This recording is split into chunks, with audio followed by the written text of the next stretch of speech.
This is Bad Movies We Love, part of the Shice Podcast Network.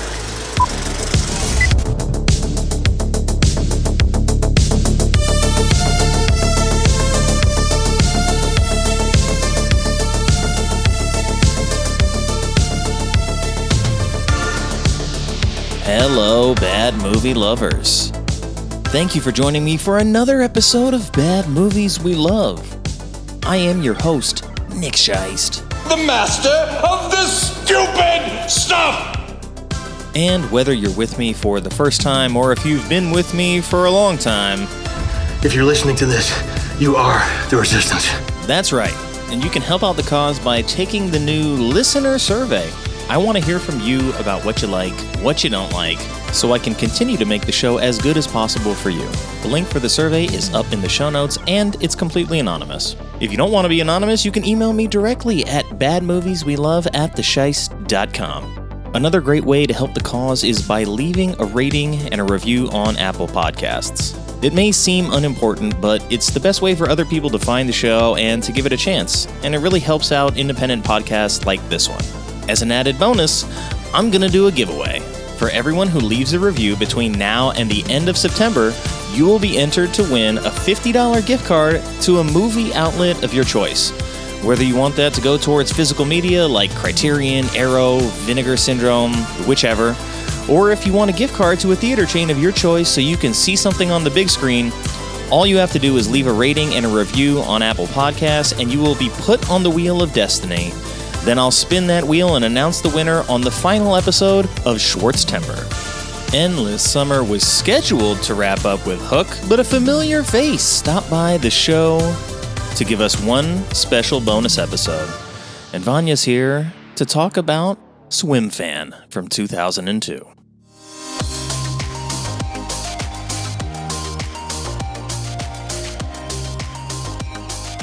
Vanya, welcome back to the show. It's been a little while.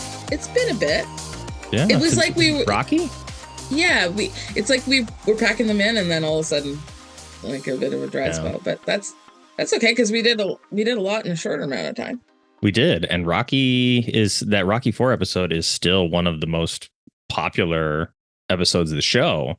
It's a top 5 episode for sure, and it had less time to get there than the other one. So it might actually be, in terms of like time released and listens within that time, it might be the most popular show. But that's like, I've really got to dive into the analytics and I don't want to do that. No, you don't have to. I'm really proud of that episode. Actually, I'm proud of every episode we've done together, but that one is a little bit special, I think.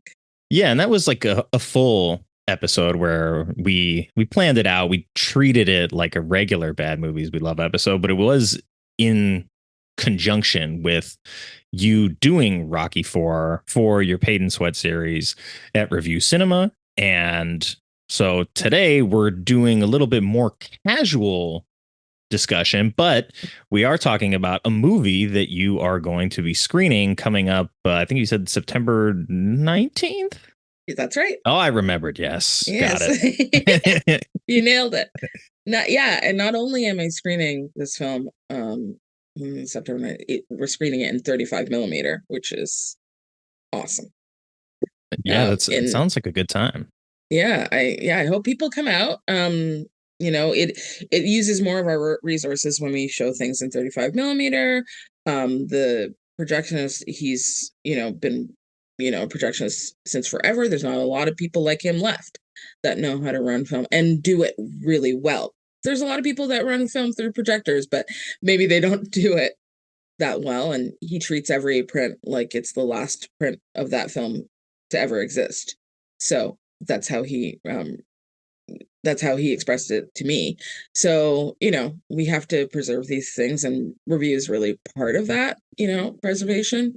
And so whenever we do something like this, it's a lot more. It's obviously more expensive for us to do, but more than that, it's delicate, but also you're getting experience where you're actually seeing the film the way it was meant to be seen, how it was recorded, and you're seeing like real images, in that way. So yeah, you should take it, don't take it for granted, but and also take advantage, Yeah, it's a little bit more tactile experience. But Mhm. for the people listening, I mean, I'm sure if you clicked play on this episode, you know what we're talking about. But we're talking about Swimfan from 2002, and this is directed by John Polson, written by Charles F. Bohl and Philip Schneider, and starring Jesse Bradford, Erika Christensen, and Shiri Appleby. Yeah. Right? Shiri Appleby. Yeah. Yeah, and I saw her face, and I was like, "What do I know her from?" And I'm pretty sure it Yeah. was Roswell. That's where I knew her from. She was already Okay. in. She had already been doing Roswell when she made this film. So Yeah. yeah, that's I think what people would know her from. Yeah. Liz, I think she's like the main character basically. Yes. Exactly.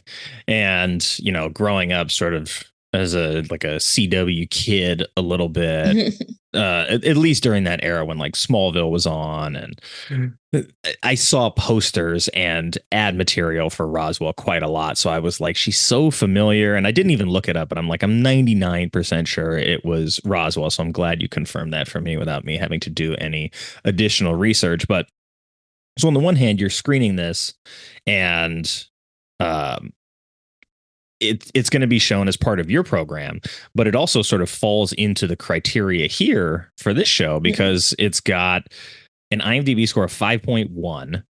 It's got a Metascore of 29, a letterbox of 2.5, tomato meter 15%. The popcorn meter, which they just changed it to, is a 32%. And that brings us to a Bad Movies We Love total score of 35.4 out of 100. So firmly within the grasp of what we do here on the show. But honestly, like watching it last night, like this is not anywhere near a 35 out of 100. Like if you don't like this kind of movie, I get it. But like, it's not a bad movie. I actually think it's crafted so well. I think it looks really good too. It does. And so, I mean, talking about 35 millimeter, I feel like there's some films that you're like, maybe you were like, maybe it's not that big a deal. I mean, to see it that way, but this movie looks really good. And so if you're going to see it, yeah, see it on film. They did show, I think this is the same print they had at New Beverly, and Jesse Bradford was there. Oh, wow. Should have gone to that. But yeah, and so, and I feel like the acting is really great. It's nothing new, the story, but it's really fun and it's exciting and to watch. There are a lot of beats that are the same as some other films, but that's like everything. So if you're Yeah. looking for originality, you're not going to find it, but you're going to see great performances and exciting film. It doesn't deserve the beating it's taken. No, I don't think these scores are necessarily indicative of the film's overall quality as much as maybe people just being upset that it isn't reinventing the wheel. It's just taking the wheel and putting it on a different car. Mm-hmm. And it's exciting, and I do feel like yes, it's going to be compared to a bunch of things, mainly Fatal Attraction, and it does have like a lot of the same beats, except it's put in a different position. So it's, it's high school. So they can't do certain things that they could have done in Fatal Attraction, but they hit those beats really hard. And the ones that they do nail, they like that are compared to Fatal Attraction, they nail them really well. And then they have a couple of little things that are different that I think they do really well, to take you away from, moves itself away from Fatal Attraction too. Yeah, and I think, Fatal Attraction was not the first movie that I started thinking of when I was watching this, but ultimately as I was thinking of movies that are like similar, I'm like, yeah, it's like Fatal Attraction for teens. And so like if you just read that sentence out loud and you like Fatal Attraction, you're like, well, I don't want to watch this movie. But to think that it's like PG-13 and it does some of the things that it does, it's kind of like straddling the line between being sort of like a rated R adult thriller and then just watering it down just enough to get it to PG-13 And then because it's like I don't look at this movie as it's really designed for people in high school. It's designed for people that maybe were in high school a few years ago and have now grown up. So like, do I imagine like a 13-year-old being like, this is the target demo for this movie? Like, absolutely not. I do think, yeah, I agree. I think they're on their way to college. So it's not Fair. like they're finishing up. And so they are a little bit older. I do think I was kind of the perfect age for this film, where I'd seen things like Fear and The Crush, and Yes. I had even seen Fatal Attraction, but this felt like a film that was made for my demographic at the time. Out of high school, but young enough to relate to them, and so it had those mature themes where I felt like, oh, this is like being made for, those are films that I loved, growing up, but this is really, again, being made for me. Yeah, and this was my senior year in high school is when this came out. So I was like right on the cusp, but I was sort of more geared towards sort of more specifically PG-13 stuff that's like really is designed for high school kids to be palatable and not this kind of stuff. I mean, I'm sure there's some high school kids that were like, wow, I love this movie. But, the movie starts with a little like roadside car sex. And I'm like, okay, like, I'm like, is this a movie for kids? Like, is this a PG-13 movie? Because it's like they're not even like in the woods. They're just like on the side of the highway in the front seat as like people are driving by on the way to school. So I'm like, okay, well, this movie's starting a little bit more risque than I remember. But, it's been 20 years since I had seen it. But still, I mean, the amount of sex in this movie surprised me, even though there's not like a lot. Yeah. They fuck in the pool. Right. And I'm like, okay, like I wouldn't put that in a PG-13 movie if I were like designing a movie. Like, yeah, we need to have this very like erotic moment in the pool where she just like manhandles his junk. And then she's like, oh, we're going to do this. And they fuck in the pool. He's already fucked his girlfriend in the car in the beginning of the movie. So it's like, look, I get that kids in high school are having sex, but at the same time, this is not something that is like, hey, this is a PG-13 like appropriate like story, I guess, where it's like, let's see, we've got sex, we've got psychopathy, we've got murder, we've got like this sort of mystery that's unraveling. It just seems bigger than PG-13. So yeah, I don't know how it landed in that category. Well, I know that like it did well like out the gate, and I remember seeing it in theater, and I'd already really liked Jesse Bradford. He'd been in Hackers, he'd been in what is he been on by then? And so clock stoppers. So I thought, yeah, it's gonna be cool. And I remember seeing it with friends and really loving it, and being a little like I was out of high school already. So I did feel like, yeah, it was racier. But I mean, I also remember being much younger and watching Fear, and that Fear is really heavy, That's fair. And so this actually was like, to be in 2002, it was very much a throwback to the 90s for me, I felt like I was watching something from the 90s again. Even like the tone and the score really kind of reminds you of like Basic Instinct, too. So, I was watching some of that stuff that was probably too old for me at the time, but then this was just like landed perfectly where it was, I think, made for my age group at the time. Yeah, and Fear is rated R, right? I think Fatal Attraction is a R-rated film, so it's like those movies weren't like pulling their punches, I guess, when it came to like the tone they're trying to set. And I feel like this movie is basically rated R, but somehow cut out whatever they were going to cut out. It's like, all right, she's not going to take her top off in the pool. We're not going to have like a gratuitous ass shot.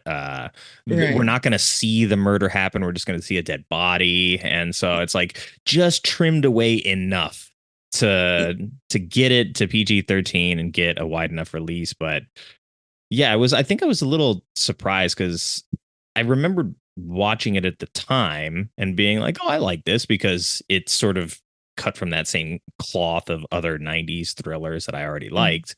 Mm-hmm. But it didn't stick with me as something where I'm like, I'm going to go back and watch this over and over and over again. So it was nice to have like this big break from it, but also going from an 18-year-old watching this, or a 17-year-old, I think in 2002, and seeing like, here's the character design of this guy who's in high school, star athlete, sort of, he lets his dick get the better of him and engage, like he makes a mistake more or less, and then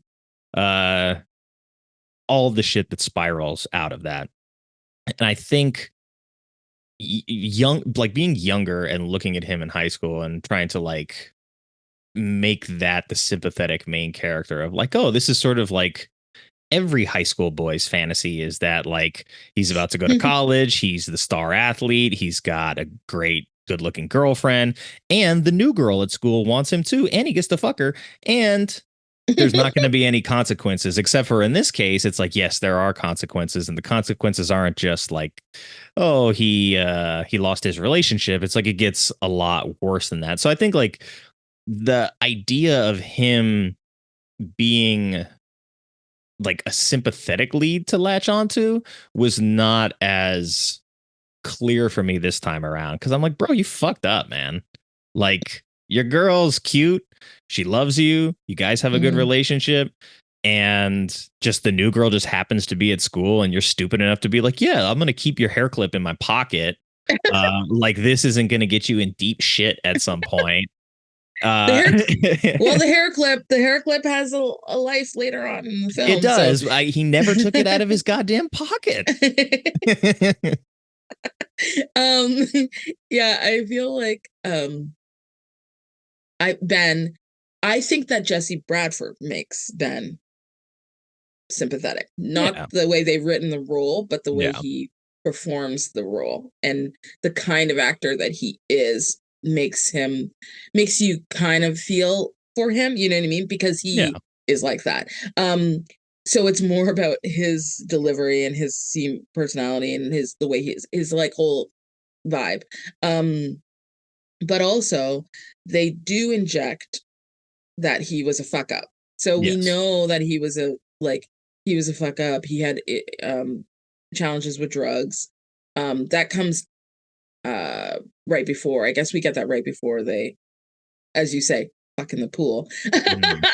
That's like, you know, that's a vulnerability that he reveals to her, the new girl, before they have sex. So now that takes away like that, his polish. I think that was actually really smart, right? Where you find out that he seems so, everything points to him being the perfect person, the perfect, you know, seemingly perfect son, the perfect athlete, the perfect boyfriend. You know, he probably does pretty decent in school. We don't know about his grades, but he probably does pretty decent. You know, he's on on track to be like an Ivy League, you know, athlete. And so everything's perfect up until she comes to town, and then we now, through her, you know, being in his life and that in their interaction, he ends up revealing to her his vulnerability about how he was a bad boy before, when it came to drugs and just maybe even breaking into things and that sort of thing. So, yeah, it just reveals that for us, after the whole polish, it's like stripped away right before he like gives in to a little twist his rubber arm, gives in to having sex with her. Well, something's not rubber anyway. Yeah. Actually, that line, as she says, is like, I kept like, listen, I wasn't a teenage boy, but when she says to him that she wants to sleep with him, and he says, he hesitates, right? Because, you know, he has the perfect girlfriend, so he hesitates, and then she says like, come on, it'll be our little secret. And then she touches him and she says, oh, not so little, right? And he's like, yeah, I have a huge penis. Yeah, he's like, what? And now he's like a perfect guy, and now we know that he has a big dick. Like, it's like, oh.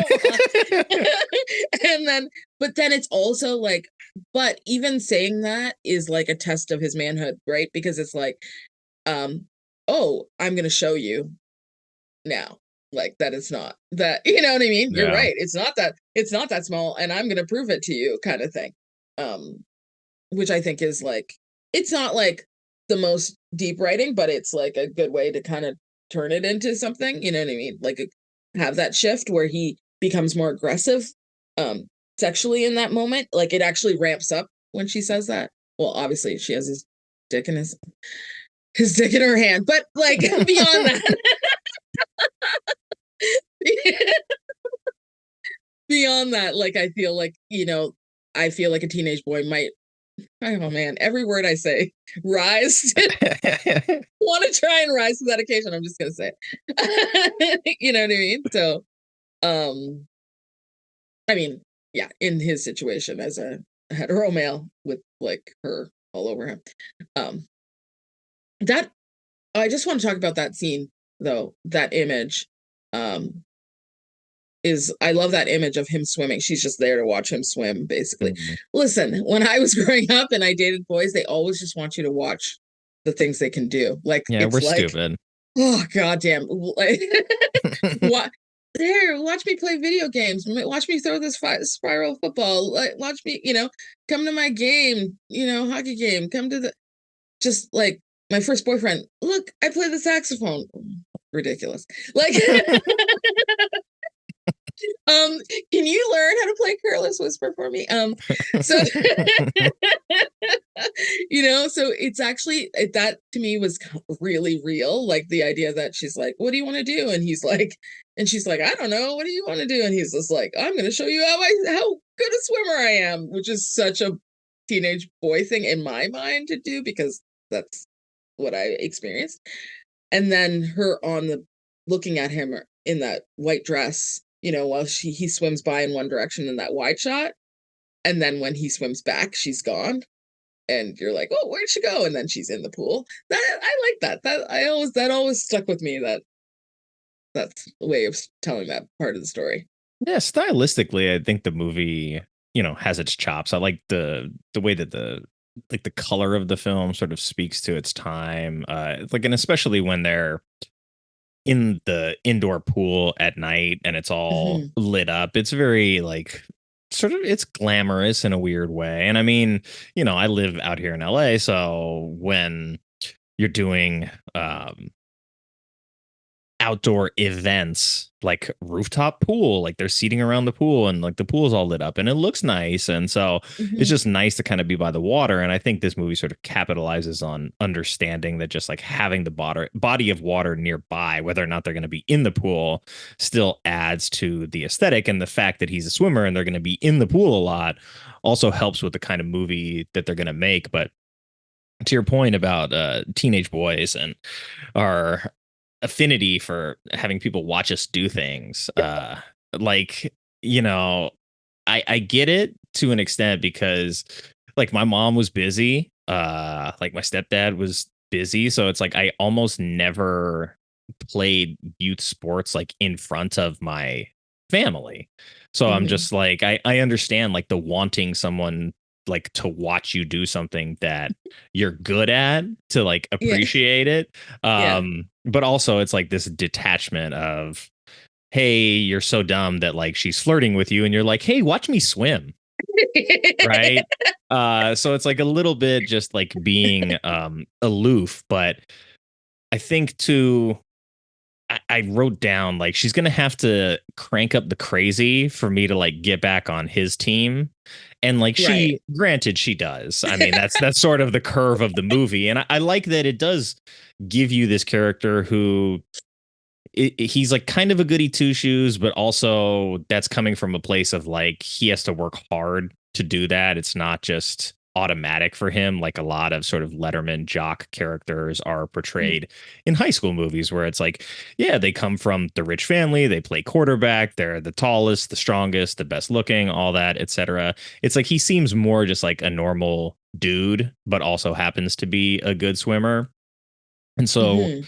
telling us that, like, yeah, he's flawed and he's not perfect, but like that sets the table for like, yeah, he's going to make this very big mistake and it's going to cost him a lot down the line. And then things just like get progressively crazier. And the first scene that sort of like amps up the craziness beyond like the party, they run into each other. She's talking to his girlfriend. It's like, okay, a little creepy. Like maybe Mhm. like you obviously know I have a girlfriend. Like this isn't an accident. Even if it is, it seems like way suspicious. And like Mhm. I thought it was just a one night stand kind of thing. And this isn't gonna be continuing beyond our pool sex. So then she just like shows up at his house and mom just like Yes. lets in some random girl. It's like, you know, your son has a girlfriend. You know who his girlfriend is. Some Right. random girl shows up to the house with flowers. You let her in. You start showing her pictures of him as a kid. And then you ask him in the other room, like, who's that?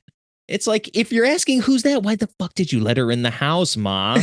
But my favorite part about that scene is we get the like the crazy twitch, I'm gonna call it, from Erika, Mm. Mm. in where he tells her like, I don't want this anymore, and you see like, you know, her head twitching, but also the way that the film is edited in those sequences, it's like, oh yeah, like there you see sort of like the craziness come to the surface. And I felt like that aspect of not just the design, but like how to shoot it and how to tell the Mhm. story of her being like, is she just sort of like an obsessed high school girl? Like, is this all within the realm of like normal jealous behavior?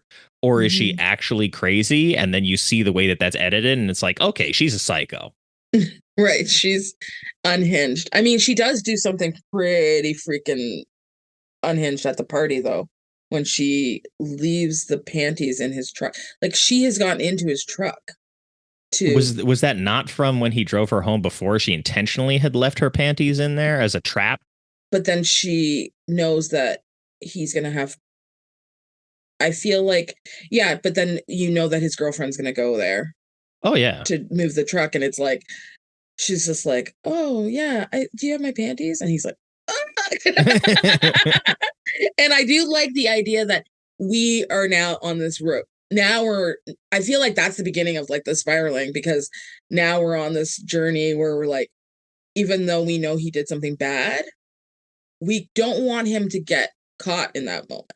Like, I was watching it thinking, rewatching it, actually this morning, thinking, oh, I hope that when he gets to when she's trying to, Amy, his girlfriend, is opening the truck, I'm like, oh, is she going to see it? Is this where it's going to be revealed to Amy? Even though I know the story, but that feeling of me, that feeling was still there of being like, get there, before her. Right. And he does. He cuts her off before, and it's awkward. And she's like, what? Like, they obviously have an intimate enough relationship as boyfriend and girlfriend.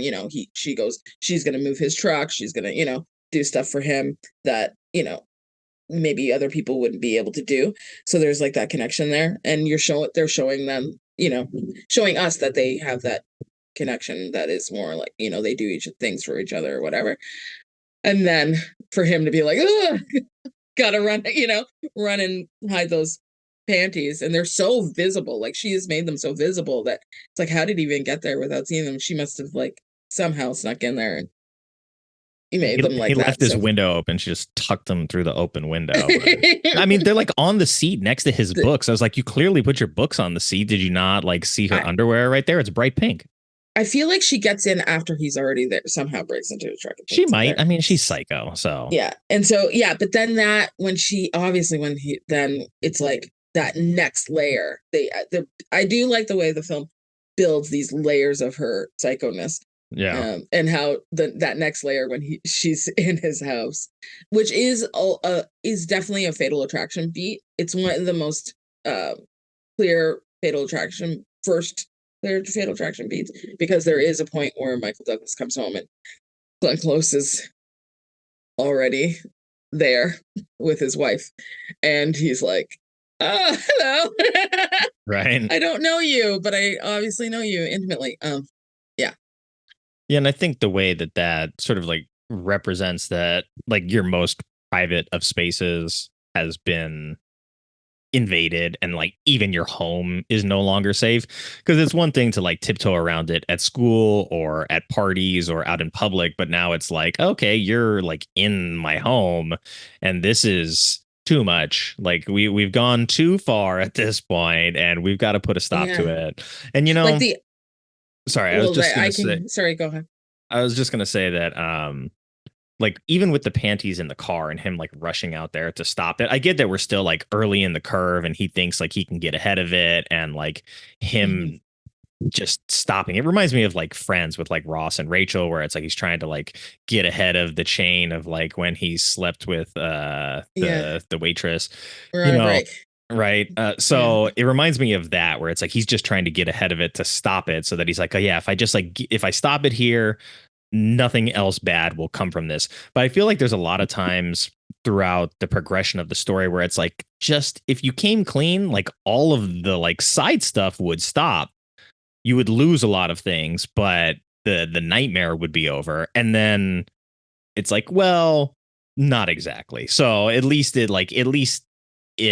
buoys that idea that, he can't just clean cut and be honest and get out of it.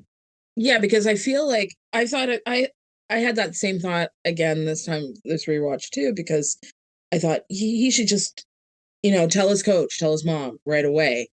Just tell Amy right away, and then it Mhm. would undercut her. But really, she's so unhinged that it's way deeper, Yeah. than whatever he says will probably be countered with a plan that she already has in place. Um, because she seems like a genius psycho. And Yeah. so she's too many steps ahead of him already. By the time basically she bumps into him accidentally on purpose, Yeah. like a couple times. So she's already way ahead of him by the time he thinks he could, even if he wanted to come clean, she's too far ahead. And then when she reveals, he's like, she has flowers for the mom too. And he's just like, how did you know it was her birthday? And she's like, you told me at the party. And we all know that that did not happen. And so you're just like, how did she find that out? He doesn't really question her. He doesn't say, no, I didn't. I can tell you that. He just kind of nips it in the bud and just says, yada, yada. Yeah, and it's like very early sort of in the days of the internet too. It's like there's instant Yeah. messenger. I guess she could have looked it up, but it's like pre-Facebook and stuff. It's not like she clicked on his profile, saw his mom, saw her birthday listing, like she had to do a little digging to find out that it was mom's birthday. And so that's where it's like, okay, how well versed in research and stalking is she in 2002? I mean, we're still like at the era of pagers and payphones. Nick, listen, I used a microfiche machine in 2002. So I'm just putting that out there. I had to do an audit for a company I work for, and I was like very much, those old in movies where you see the person flipping and the light is going on their face, and as they flip through newspaper articles. I'm thinking maybe she did it that way. And his mom is a physician. I feel like that would be Hmm. easier to find out too. Well, she did Those infiltrate details. the hospital at some point later in the film with like no problem. No one just is like, oh, she's 17 walking around here. Like she doesn't look like a child in an adult world, probably because she's like in her mid 20s playing this character. But I was like, yeah, you can't just like put on a lab coat and like everybody ignores you. I'm like, this isn't a cartoon. But I kind of love that about this. I love that I do like we always end up talking about fashion, but that she's like, she has a very sophisticated way of dressing for Yeah. her age, where his girlfriend is very, that makes her more exotic, I guess, and then his girlfriend is quite casual and looks like somebody who would be in high school, where she doesn't look like that. Yeah, I wrote down, I was like, he's leaving his girl for this librarian. I'm like, she has very adult fashion. Like even the blouse that she's wearing when she like sort of strolls out on the balcony and looks Yes. down and like lectures her cousin, like, why didn't you tell me I had Yeah. guests?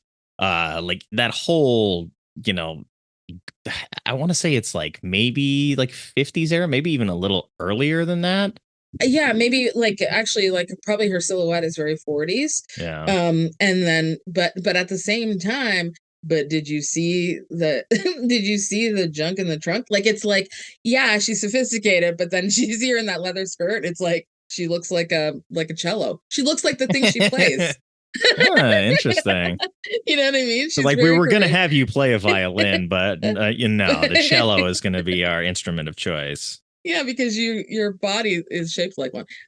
So maybe that's does it for. I feel like it's more like she's just like new and exotic, and he's exotic for her to him, but and he's a teenage boy, and he's flawed. He's only human. Can we talk about the hospital because Yes. there's a lot of things happening at the hospital that I'm like, wait a second. If Ben has a history with drugs Let's and put him in issues with charge of the that, drugs. yes. Also, the pressure of like being a teenager, and there's a lot on his plate, right? He has a girlfriend, he's on the swim team, he has to make grades. Like maybe he shouldn't be in charge of, you know, giving out drugs that could potentially be lethal to patients. Yeah, I feel like you could have given him literally any other job and it would have just made sense. Like even if he's a janitor at the hospital as a 17-year-old or an 18-year-old, like that makes more sense than him being the guy who's in charge of doling out medication. But if you need the scene in the movie where the guy dies and then, she switched Or the cups almost around, like, dies. yeah. So it's like, if you need that story beat, then it's like, okay, well, we have to have a reason for that story beat to happen. And that's why it's like, it's still suspicious at the time where it's like, did he make a mistake because he's under all this stress? Is she really fucking with him? Yeah. So it's like, it's still Yeah. keeping that idea afloat. So it's like, I can forgive it. But also the first time I see him in the hospital, I was like, what? No, I didn't know anybody in high school that worked in a fucking hospital. I did, and it's Oh, easy. wow. I do, but not as a candy striper. Mm. So, I feel like it often happens with people who have parents that work in the That makes in the sense. medical Yeah. field.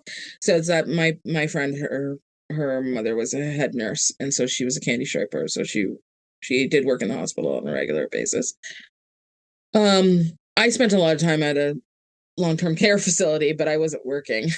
But my mom worked with seniors, so she would just like take me around basically to visit with them. And became like a volunteer job. But medication like that, I don't know. I don't think you'd be close to that. So I see on your resume here that you were arrested for drug possession, and you were in treatment for drug addiction. Would you like to be in charge of life-saving medication?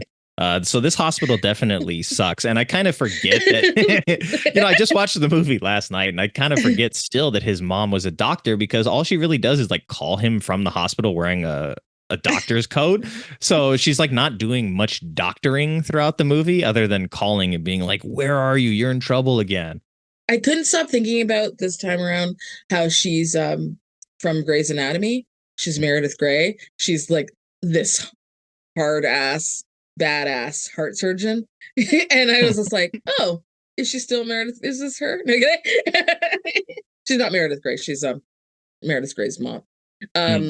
But so I kept thinking about that actor in that way. But I still feel like as much as those things are kind of like, why would that happen?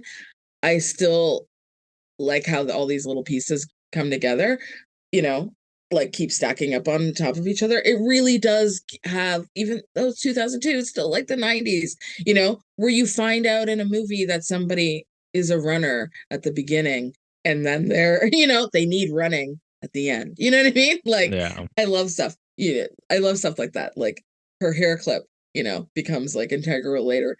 The fact that she can't swim, which at the time, you're like, can you really not swim? That's Or fair. can you swim? You know what I mean? You don't actually know. Just like you don't actually know if Ben effed up with the pills, or if, like, he could have. That's never really cleared up. Like, Yeah. did he actually F up with the pills because she's made his life hell and he's so distracted and tired or whatever? Or did she actually do something to hurt somebody and switch the pills on him? Because he goes right to her and chokes her. That's the second Fatal Attraction beat, because Michael Douglas does show up at Glenn Close's apartment and almost chokes her right out. And Ben does a similar thing, except it's not as severe. He does. He gets very physical. I'm like, okay, so He grabs her by the neck. Yeah, lost your job and then you went crazy because I can't fucking take it anymore. She's fucking with my life. I think it's less about losing the job and almost killing somebody that he had an appreciation for. If he thinks that it really was her, and if he feels like he really triple checked those drugs, then if he thinks that she would do that to almost kill this man that he had an affection for, then yeah, he'd be pretty pissed. And then she does say a sexual thing. She's like, "Oh, you should have told me you liked it rough," when he's choking her. I'm like, holy shit, we're staying in that pocket. We're staying in that erotic pocket, which I appreciate. Yeah, hey, if you're gonna go for it, just go for it. Like, yeah, you can't back off at that point. You got to be like, oh, she likes being choked. God damn it, nothing is gonna work. I can't even threaten her.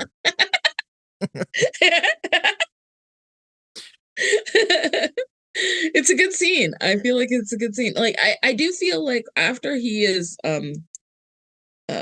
I do like his performance after he realizes that he obviously made a huge mistake and that it's gonna come back to bite him on the ass. His facial expressions, like when he gets the messages from her, when he's uncomfortable the first time, when he just gets those instant messages from her, and he looks so relieved when she finally just she goes offline. It says that she's gone offline. His face is just so like, and then the next day at school when he sees her at the lockers and he avoids her by hiding around the corner of the lockers, his face is like, oh God, like she's everywhere. You know what I mean? But I appreciated all those expressions. Like his expressions are really like, they're not, I feel like they're obvious, but there is a nuance to them. There is like a skill there. Yeah, a lesser performer would not be as capable. And so putting this in the hands of good actors helps it, even though it is sort of mining territory that we've already been through before in a lot of other movies before we get to this one. But we've talked a lot about the movie at this point, but do you want to give us a haiku? We sort of glossed over that because this is a more formless discussion than usual. So I don't have like my outline that I normally work from, but we've covered it, but I know that you worked on this, so I want to give you a chance. Sure. I wrote a haiku. I think I have it right. All the syllables. I'm sorry if I don't. It's okay. I'm not counting. I'll just pretend that it's right regardless. Ready? He has a swim dream, thwarted by lady of lust, fighting for his life. There you go. Very well. Very well done. Thank you. I feel like it's pretty good haiku. It is, yeah. And he is fighting for his life, as it turns out. It's not just, a scholarship and my job and my girl doesn't love me anymore because I cheated on her like a moron. It's she's gonna kill me at some point. Yeah. So it's serious here, folks. Yeah, it is really heavy. And I wrote that when he wrote me this morning and asked me if I wanted to have an haiku. I was like, I shall get on that. And I was surprisingly quick at it. Waking up out of bed like, what? Oh, I wasn't planning on this. I didn't know I was going to write a haiku today, but surprisingly quick at it. Yeah. I mean, there's times where it comes to me very quickly, and then there's times where I'm like, I don't have it in me today. It's not flowing. So hopefully whoever I'm working with today or talking to came prepared, because I ain't got nothing. You know me, I like to be prepared and try. Yeah, most of the time I do. Most of the time I'm over prepared, and Yes. today I'm just prepared. But Yeah. when you said you had the haiku, I was like, cool. That's one less thing I got to worry about this morning. We did say we wanted to keep it pretty cash. Keep it cash. Yeah. Well, speaking of cash, we're not going to do the trailer this time. We don't have to go back and look at the trailer. We'll save some time. But we still have to take a moment to acknowledge today's sponsor, Racy Lube. For that fresh out of the pool feeling when your bathing suit sticks to you, when you want that wet look but don't have time for a dip, this multiple functional slick gel covers your bases. From your hair to those more intimate moments you might regret. That's Racy.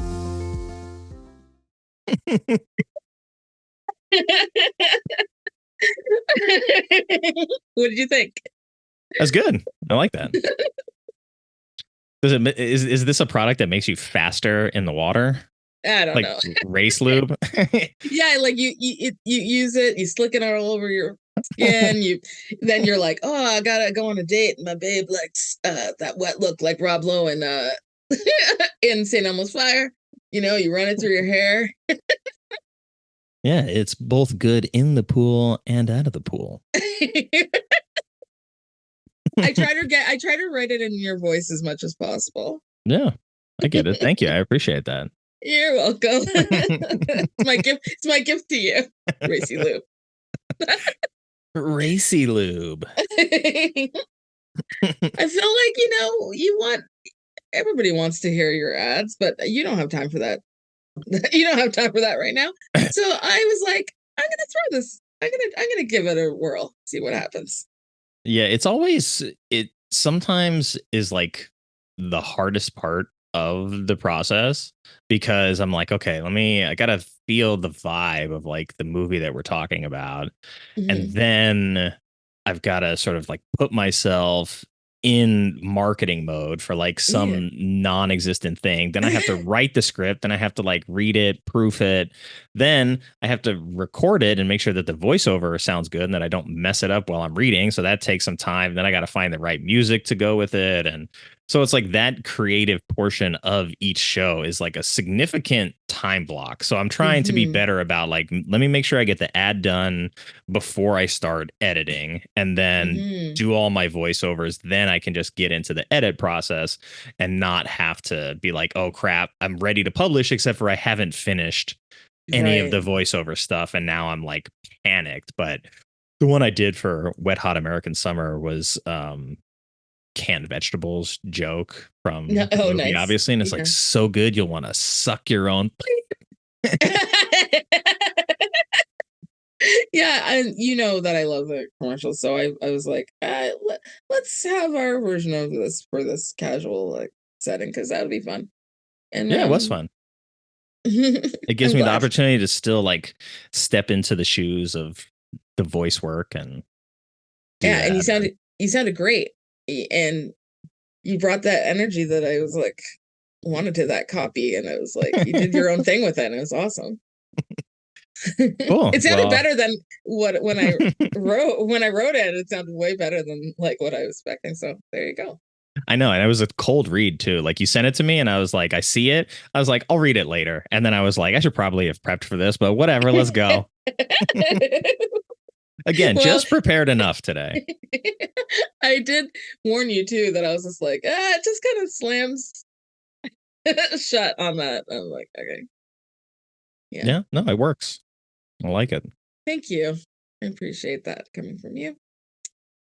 If you're in the mood for a swim late in the summer, make sure you stop by your local Rite Aid and pick up Racy Lube. See, now I'm going to be like, oh, yeah, this is good. I should have incorporated this in something else. You're like, wait a second. Not Okay. that. Okay. Well, back to the bigger picture, back to the movie itself. Yeah. So there's like we talked about like him sort of coming clean and like even if he is honest, it doesn't undo the fact that she's still a psycho, because it's Mhm. like for the first half of the movie or so, it is sort of toying with the idea of like she's punishing him, and if he were just honest with his girlfriend, like yeah, he might lose that relationship, Yeah. but the stressor of having to keep the secret would be gone. And then we Right. find out that, hey, you know what? He was going to tell his girl. And she's like, oh, no, you can't tell me right here. I'm working. No, we can't have this conversation here. Okay, we'll talk in the morning. And then, she's out there in the parking lot like, well, I'm going to swoop in and tell her right now.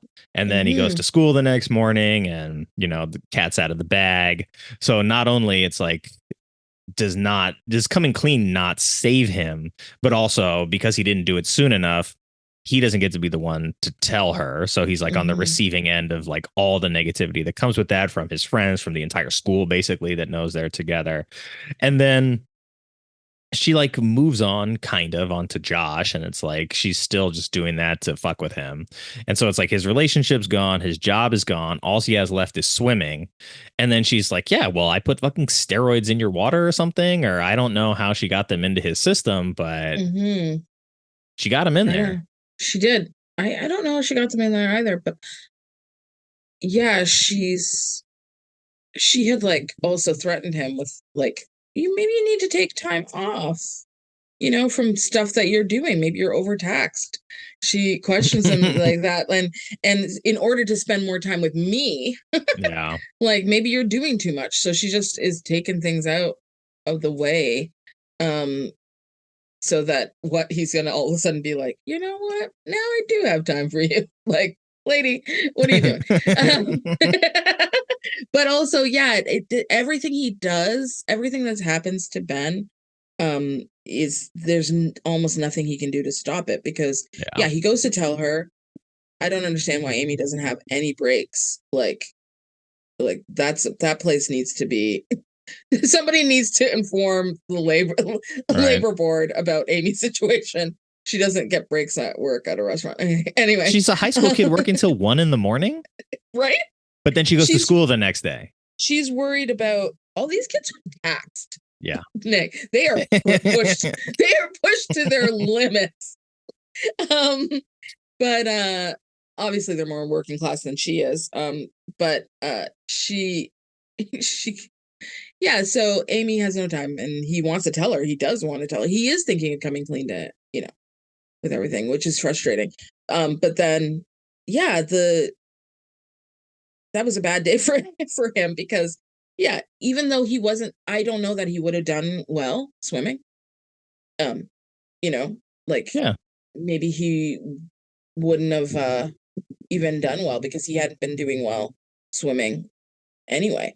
Also, who knows? Maybe she didn't get it into his system. Maybe she swapped his urine. Um, I mean, she'd have to be somehow. like, she's just in the boys' restroom. Like, he goes to the urinal, fills up the cup. She's ready with a sample loaded with steroids. I mean, if that's the case, I want to see that scene where she peeks her head out around the lockers. But I want to know how then she got it into his like bloodstream. I think it's the water bottle because, like, she's in the boys' locker Oh room yeah, she's with in the locker him. room. Yeah, yeah, And he takes like a big old drink of his water, and then he sort of yeah. like tells her off again, and she stays in the locker room. The camera like slowly focuses in on her as she's alone. She's just like, well, thank God I brought my steroids with me this time. But then, yeah, because he finds the steroids at her house later, and he's like, what? It Yeah. was her? Of course it was. Yeah, and I guess she does have that face when she's in the locker room, like, I'll get you, Ben Cronin. Yeah, she does have that. And she but yeah, and then he's pulled off. I don't understand why Dan Hedaya is his swim coach. Decides to tell Ben. It's a waste of a good actor for sure. Actually, I think he does pretty good because He like, does I a feel good like job. He just doesn't have a lot to do. he doesn't have a lot to do. He does he does the same thing almost like 3 times Yeah. throughout the film. Like it's the same it's not different dialogue, but same intention. Except for the first one, maybe when he's like just happy for him. But he makes Dan Hedaya makes a bad choice. If you're going to tell somebody that they're suspended for doping, maybe don't do it right next to the pool in front of every single person there watching, including the other swimmers. Maybe say, Ben, I need to speak to you out here, Right. And then tell him, because then it's inflammatory, and he gets into it with his friend Josh, and they have a fight, and he goes into the pool, and then apparently the announcers are like, Ben Cronin is disqualified, but they waited till he was shoved into the pool before they told everybody that he was disqualified. Cover the mic, and they look at each Over other the mic. like, wait, is the guy in the pool the one that's disqualified? But also it's like his mom storms off, like the scouts that are there are like, oh, well, this is clearly a joke of an event. We're leaving. Well, why did they leave? Like, I mean, apparently Josh was swimming really well. He so was. I don't understand why he was beating out Ben when Ben started to get distracted, when he was having swimming flashbacks of their sexual encounter because it was in the same pool. Every time I'm in this pool, all I see is her. That part where I actually think that part where she's at the pool with waiting for Josh in the leather skirt, and she's standing above Ben when he swims up, and he goes, oh, like that. Like, I felt like that was really real, because he didn't just go. It wasn't like a overly movie reaction. It was actually more of a real reaction, like, God, why are you here? kind of thing. Like, it felt really real. But I felt like a lot of people made a lot of mistakes at that meet. And then the way that Dan Hedaya is like, you did this to yourself, and I guess because if you don't want him to make a scene, like, you probably should pull him away. But I guess because his drug history, no one believes him. Yeah. Right. I know. It's like, well, you've done drugs once before. You're clearly doing them again, even though steroids is not like these other drugs that you were taking. It's not even the same classification of drug. It's like, It's like if you switch from like opioids to steroids, it's like just because they both have oids in them does not make them neighbors when it comes to drugs. Right. But yeah, so it's like she gets involved with Josh, and she's using that as a weapon to like stay close to Ben, but also to try to make him jealous. And I think what I like really a lot, not just about her character, but Erika's portrayal of the character, is that when we first meet her, she's like so confident in what she's doing. And it's like, it's all very measured, but she seems like she's like in full control. And she's like, yeah, there's a guy in New York waiting for me. I mean, obviously we find out later that he's on an iron lung in some hospital, but she's very confident in that, like, what I want from you here is just sex. And then it's like the whole like, oh yeah, tell me you love me. And he's like, what? Okay, well, I'm just gonna do it anyway because like, I'm inside of you right now. Yeah, so I'm not gonna say no.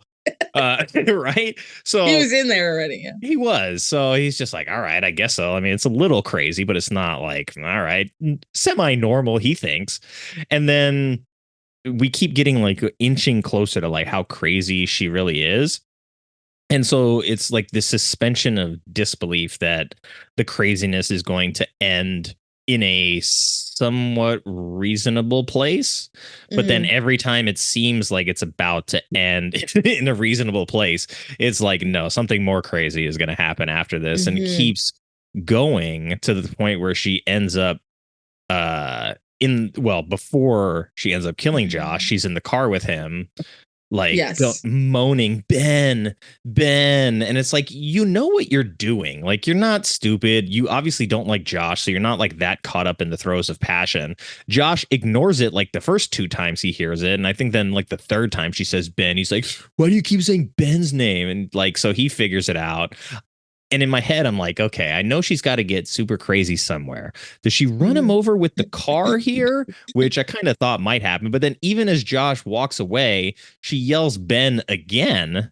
And I'm like, oh, maybe she really like, she doesn't have a grasp over her craziness. Like, she's calculated, she's smart, she can plan ahead, she can do all of these things, but she also is like legitimately crazy to where she doesn't really have control over some of this stuff. So it's like psychotic in the sense that it's all very measured and detached, but also crazy in the sense that she can't like stop herself when she knows that what she's doing is still like not helping her. Right. She I do love that scene, and the it's one of my things that I love about movies and a pet peeve is that scene when she's with Josh, his best friend. I think his name, I can't remember his name. He's from Lethal Weapon television show. The actor? Yeah. Clayne Crawford. Clayne Crawford. Yeah. I do love his line delivery when she's like, Ben, she's calling him Ben, and then she's like, and she's like, what's wrong? He's like, I'm not Ben. He's like, that's a start. He's like, basically the way he says it is like, hey, I'm not Ben. We can start there. But the pet peeve I have, but also kind of love and rely on a bit as a person that watches a lot of movies and television.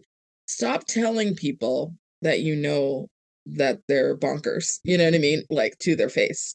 Keep that as a little secret to yourself for later when you're away from them and can put some distance between you two, and then tell the cops immediately. Yes, prioritize your safety when dealing with the psycho. Yeah, but I also rely on it, and it's relied on so much in movies and TV with like that kind of storytelling where it's like, oh my God, I knew this about you. I knew Ben was telling the truth, kind of thing. And I do kind of like that because it shows that he does believe in Ben. Like, he didn't really, like, he has like a sort of an envy. He envies him, you know what I mean? Because he wants the same. They want the same thing, right? They want to swim for a great college or whatever. But they also, he wants a girl like that, like the way Ben has a girl. And so, but I do like when he finds out, it doesn't take him very much to realize, yeah, I don't believe this chick. You know what I mean? Like, I believe my friend, and I'm gonna, I'm gonna separate myself from you now because you're weird. You're weird about him. And all she had to do was say his name when we were making out, and now it's like he was totally right about you this whole time. I believe that. I would, yeah, because it's like, it's such a crazy thing to do, to be making out with some other guy and then all of a sudden say somebody else's name, and if the person that is your friend that you actually know is saying this person's crazy, and then they do that while you're making out with them, yeah, I feel like I'd be like, you know what? You are crazy. You know what I mean? Like, and then I'd start to think, what else? If he says this, I believe him. You know what I mean? Like, yeah. And he tells his boy, like, she's just using you to get to me. And he's like, that's not true. You're just jealous. And then in the car, she's like, Ben. He's like, you know what? Maybe Ben was onto something. Yeah. And he also says, and he didn't take steroids. He doesn't take steroids, right? Which I thought was like, yeah. My homie's such a good swimmer. He would never. Yeah. I mean, I did like that. I even liked earlier, before he blew it, when blew it. I'm a child, sorry. When Ben did try to like wingman Josh when they went out, and he says, like, listen, I have a girlfriend, but I know Josh, would step over my dead body like to get to you. I like that was what he said, because sometimes in these situations it's always like, you can have, he wants you, or he'll go and talk to Josh and say, you can have her, you know what I mean? Like, as though they own the woman, but instead he's just saying, like, he likes her a lot and you should go after him, you know what I mean? I appreciated that it wasn't gross. It was just kind of like, yeah, he would like you more than me, and I'm already attached, kind of thing. Yeah. I mean, even though it's like she ends up being psycho, I feel like they treat the women fairly decently here in a lot of ways. I mean, like throughout the movie, I'm just like, I felt bad for Amy. Like that's where I was watching it this time. Like she didn't deserve all this shit to happen to her, to be fucking thrown in the pool, almost drowned at the end of the movie. Like she got dragged into, all because Ben couldn't keep it in his pants. Yeah. Like she's about to get murdered. She almost died twice. Yeah. Because he couldn't, lock that down and just not do that. It's really, yeah. And yeah, she's really forgiving too. She's clearly the better person. Yes. Amy. Right? Leave him, Amy. Well, yeah, I don't think that's gonna last. No. But like she's with him, knowing his bad, tough history. She's, like, and she just keeps being pretty gentle towards him, even when rejects him when he comes back to her for attention. She's not really mean. She just says, I think you should go. Right. Amy, you're too mature for this.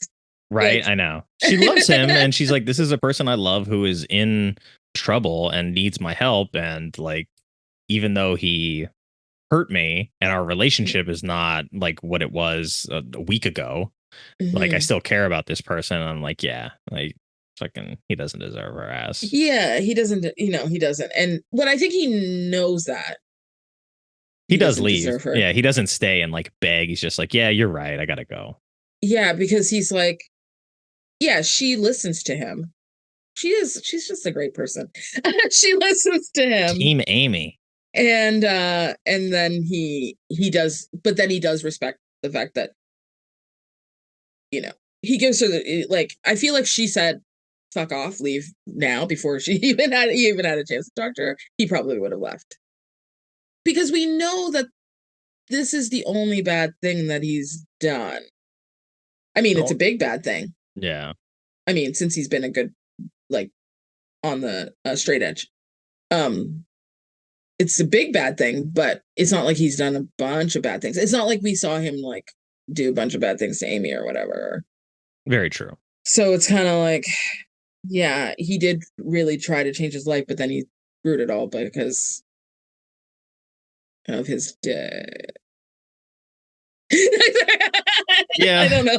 I mean, I don't know like, why I said it like that. Well, because that's like kind of what I'm taking away from it, is that like, so what's really happening here is that like men are so driven by their penises that it's going to lead them into a lot of trouble. And sometimes that trouble is more psychotic than just like a problem. It's like, now you're going to maybe die from this decision that you made. Well, it's also like, well, I mean, you said it, not me, but you're the man. I don't know, but I will say it's even more so like, don't, when you sleep with somebody, there could be, consequences to doing that. You're taking, like, it's, it's not that it's just purely like, even if she wasn't a total, nut job, like, then there still are consequences to that behavior, right? The guilt, that's on you, right? That you're struggling now in the pool, that you can't concentrate, on what you're doing, and you're going to blow your whole potential scholarship. That's on you, right? And then also hurting somebody like as good and nice as Amy, who just wants to love you and be close to you. Also, I feel like they also tried to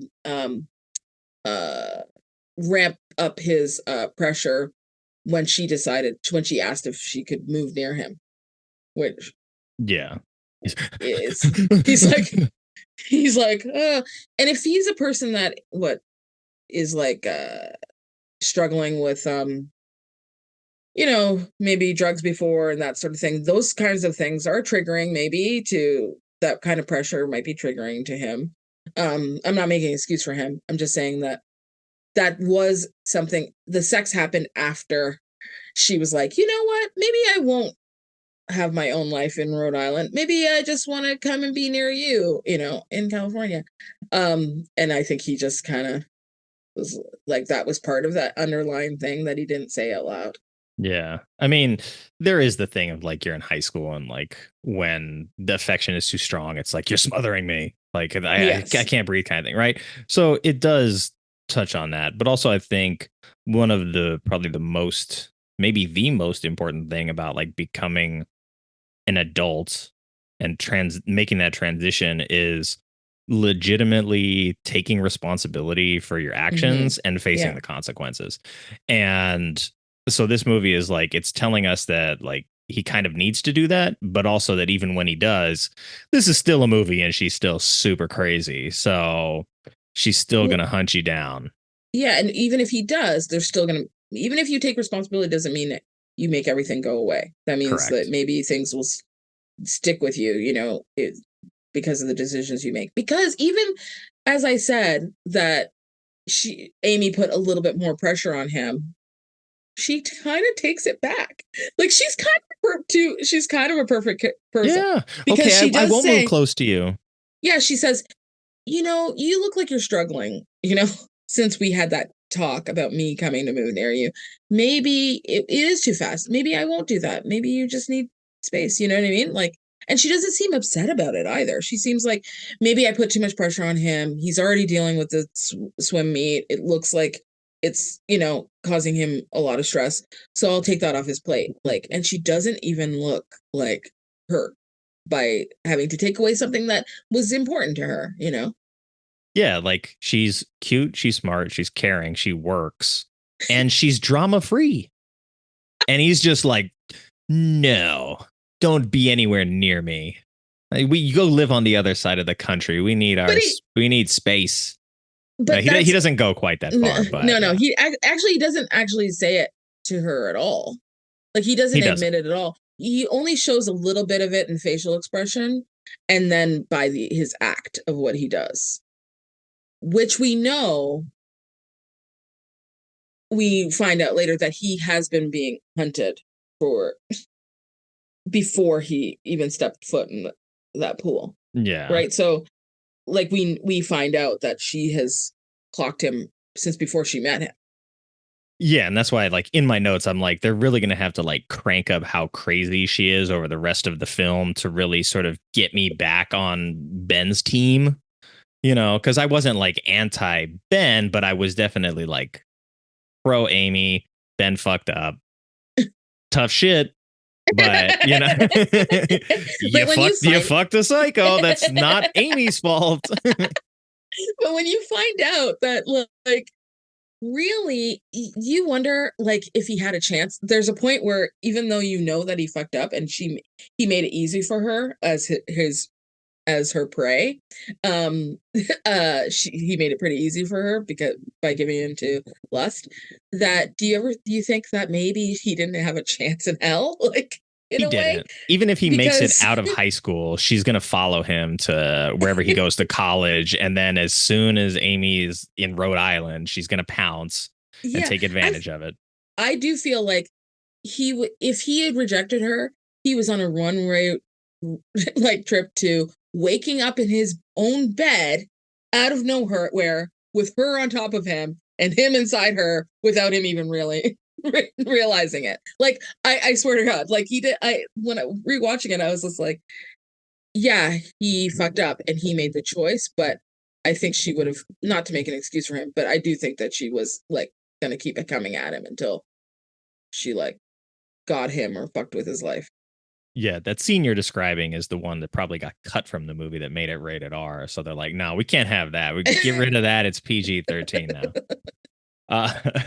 So- but like she ends up killing his best friend like with a baseball bat that's conveniently gosh. in his locker. Yeah. And I don't remember, like, was the bat this big thing from earlier in the movie? Because I'm like, did I miss something where everybody is like touching this bat, being like, yeah, this baseball bat is really important to us swimmers. Because then they say, like, yeah, your prints were all over the bat. And he's like, so is everybody else on the team. And I'm like, what? Are they all like just multi athletes or something like that? Or is it brought up at all? I can't remember. Yeah, I couldn't remember. I just watched it last night and I like, even in my head, I'm like, what? I watched it this morning and I was like, And Is so, there something? yeah. Are they just all like also baseball players? Look, they're like, look, we're swimmers. We need something phallic in here. Okay. Like, please. Okay. Baseball bat. That's going to be like our internal team trophy here. And we just pass it around to each other. I don't know. But Josh ends up dead. They have the funeral. And then we see that Ben is trying to like discover more about what is her name in the movie? About Erika. Madison Bell. Madison, thank you. He's trying to discover more about her, and so he's got to like enlist the help of the cousin, and he like breaks in the house or whatever, and we get that whole sort of like dynamic where he's starting to learn all of these things. And he's got like newspaper clippings and pictures and all this stuff, and he sees like her like doing her like collage Photoshop skills, and he's like, oh my god, she's like really super crazy. And I love that the cousin is like, yeah, there's something you should see, come on, it's not too far. And then they get in a car and drive to New York. It's like, I'm like, what do you mean it's not far? Like, he's like, come on, it's not that far. I thought they were like walking somewhere, and then they're in a different car. I'm like, Ben was sitting in the driver's seat of his own car when the cousin came up to him and was like, I want to show you something. If they had to drive somewhere, he could have just been like, hey, you need to see something. I'm going to hop in the car and let's go. Not let's walk. And then the next scene they're driving and I'm like, what just happened? Like, okay, so whatever was not that far was actually very far. And then we find out about Josh or John, whatever the other paralyzed comatose boyfriend is, and we get to see all of that backstory. While that's happening is when Amy gets driven off the road in the car accident, and like, you know, she gets her scooter run over by Madison in, of course, Ben's truck, which is why he had to leave the truck behind to go in the other guy's car, so that that story would make sense that his car gets taken from there. And his mom pages him. He calls from a payphone like in another part of the state, and she's like, you did this, they have you on camera. And it's like, Mom, I'm in the city right now, it's not even possible. It's like, you could, it's 2002, but you can prove this in court very easily with phone records With the fact that he spoke to a nurse there, right? Yes. He's got an alibi. He has an alibi. And yeah, the cousin, like, also the cousin has some he's awkward, which is like a very like that trope, the awkward person that is a red herring trope, but not really a red herring at all. He looks like Jeffrey Dahmer, but it isn't him that's doing all this. And so it's like, if he's you could potentially, if you're really like, if you're looking at this, you'd be like, is he on her side? Is he leading, you know, Ben down a path? They're cousins. Yeah. But then he's like, I love when he comes into the room when Ben's searching her room and he says, if she finds you, she'll kill you. And Ben says, I know. Which, I love that so much, because I'm just like, yeah, I like that he's like, sometimes characters are like, oh my God, you know what I mean? Like, but in this case, he's just like, yeah, I know, straight up. Like, she will kill me. Yeah. And then the cousin like joins in, he starts helping, and then they get like the gotcha moment, right? They take the Letterman jacket and the hat, and they set up this big trap to get Madison to confess. And she doesn't really like spell it all out. She's just like, I did it for you, or I did it for us. And then it was like, haha, we got you on camera. And it's like, all right, well, Amy's safe. She's recovering in the hospital. They're downstairs, like Madison's arrested. Okay, the movie's over. We got you with the gotcha moment. Like, everybody can breathe, happy ending. And then it's like, I was like, the movie should just end there, but it doesn't. I'm like, okay, now we go into the police car. There's a cop in the back seat with Madison for some reason, like drinking hot coffee, taking notes. It's like, you arrested her for homicide and attempted homicide, and you're just like, cool, I'm gonna sit over here with my gun on my left side right next to you. Very, very poor choice by that police officer. But I feel like a lot of movies would sort of end with like her getting away and be like a sequel bait, right? Just kind of letting us know that like Ben and Amy are sort of safe and like they get their happy ending, but then also the killer gets away in the end and maybe goes on to do this again to somebody else in another city. But instead, then it's like, no, the movie is still going for another 15 minutes or so. She goes to Ben's house just to bonk him and his mom on the head. She does not to steal what? To steal Amy. Oh, that's right. And that's why I rewound it and I was like, hold on, what's happening here? Because I'm like, let me go back. Why is Amy recovering at Ben's house? Where are her parents? Because there is a setup where Jason Ritter says, "Oh yeah, so where are your parents again?" She's like, "Oh, Jamaica. They're on vacation." Yeah, they're conveniently on a trip to Jamaica. Well, I'm working till 1 a.m. So I guess Ben's family like obviously takes her in. At least it's explained. Injured. But like you're in the hospital. Like you just were in a horrible car accident like that day. Why aren't you still there? Yeah, just stay at the hospital. No, because we need her to get kidnapped from Ben's house. So she's going home with Ben. Hey, I love it. It because, he's like, no, I do. Because his mom's concussed. He's concussed. Right. Gets into the car, starts driving. Yeah. And him and Amy have made up, which is nice. Yeah, they've made up. That's why she's at his house. I did like the sting operation. I love the way Jesse Bradford plays that part where he's like, he's gonna kill her. And going to jail for life. What's one more? Yeah, what's one more? I'm sorry, but it's too good. It's great. I like that he's wearing the black leather jacket because now he's bad again. You know what I mean? And she's so crazy. She's like, do it then, pussy.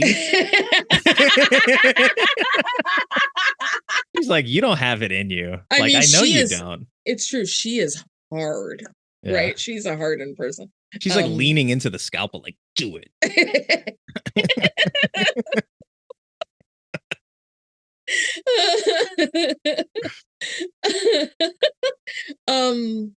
And then they're okay. So he's racing to find Amy. He doesn't know where she is, but then she gets he gets a text or page, not text. Right. Page. I mean, yeah, same.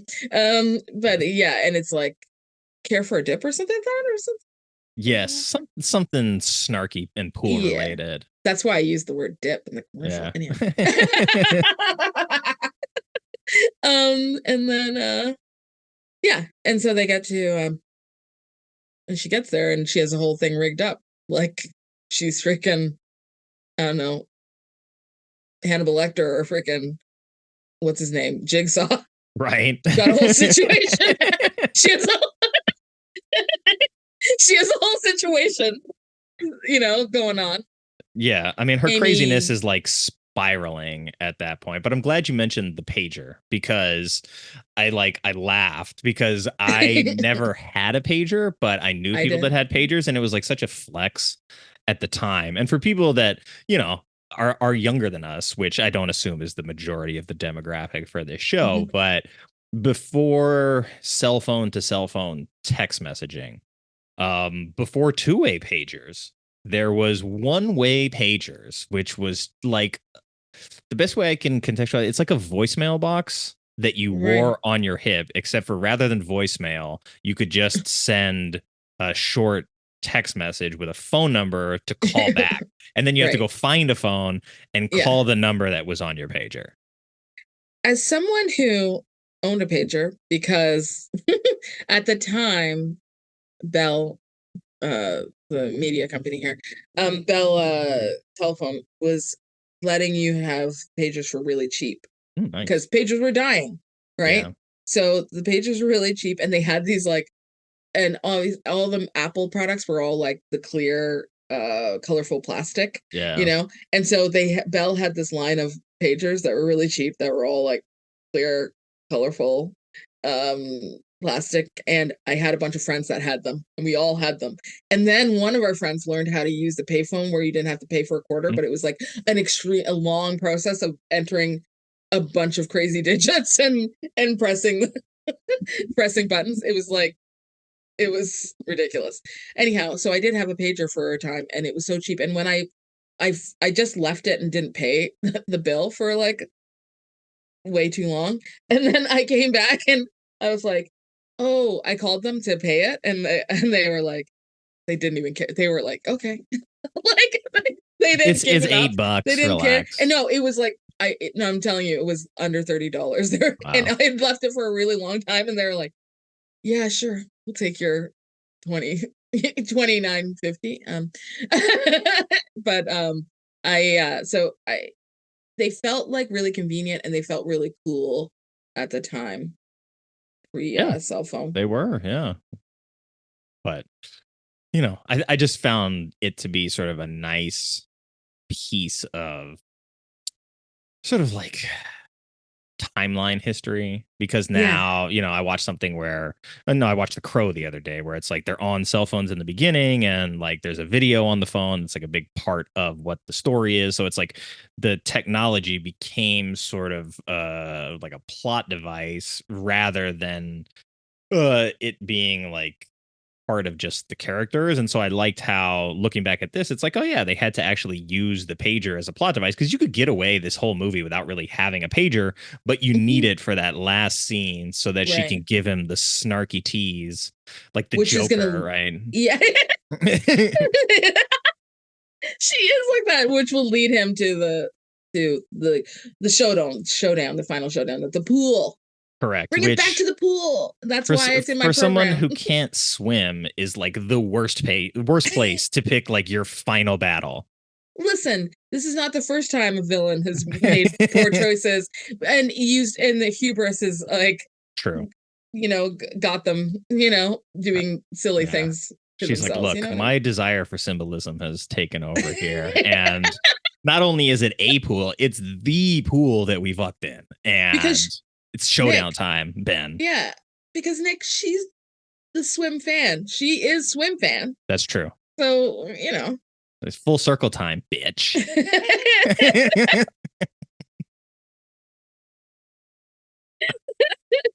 Desire for symbolism, correct. Oh, that's great. Yeah, that's what I wrote. I'm like, wow. I was like, you can't swim, but you chose to fight here. I was like, wow, you're really, really dedicated to your cause here. You're like, look, I'm staying in character. All right. And then she's got Amy handcuffed to a chair. I assume these are the handcuffs she stole off of the wearing. cop that she assassinated. And so like she holds Amy's face, who like she's definitely on drugs from the hospital. She's post car accident. So she's not in great shape, but she like holds Amy's face and Amy looks at Ben and she's awake. And then like a scene later, she's like passed out when she gets shoved into the pool. And there's no like, oh, I'm going to hold my breath for a second. It's like she just goes into the pool asleep. And I'm like, wait a second. I saw that she was awake. Is this just like an editing mistake, which I think it probably was. And that, you know, just the sequencing of how they cut it at the end. But when she's in the water, it's like, you know, she's not even trying to breathe or hold her breath. So, Ben, you got to work fast here, buddy. But fortunately, he's a great swimmer. As we know, which you know I love when it's like, wow, they were really good at that thing. And hopefully it helps them in the end. Right? Oh, it's so good. Fortunately, this last battle's taking place in a pool. Listen, I love that stuff. I live for it, you know, like I live for that. And I actually, when somebody has a skill like that and it's not used, I'm disappointed, to be honest. That's fair. And there are a couple of movies like that where somebody's been like jogging. Actually, it's in Fear. Let's be real. I'm talking about Fear. William Peterson is jogging in the middle and the beginning of the movie, and at the end, it has nothing to do with saving anybody, and I'm kind of disappointed.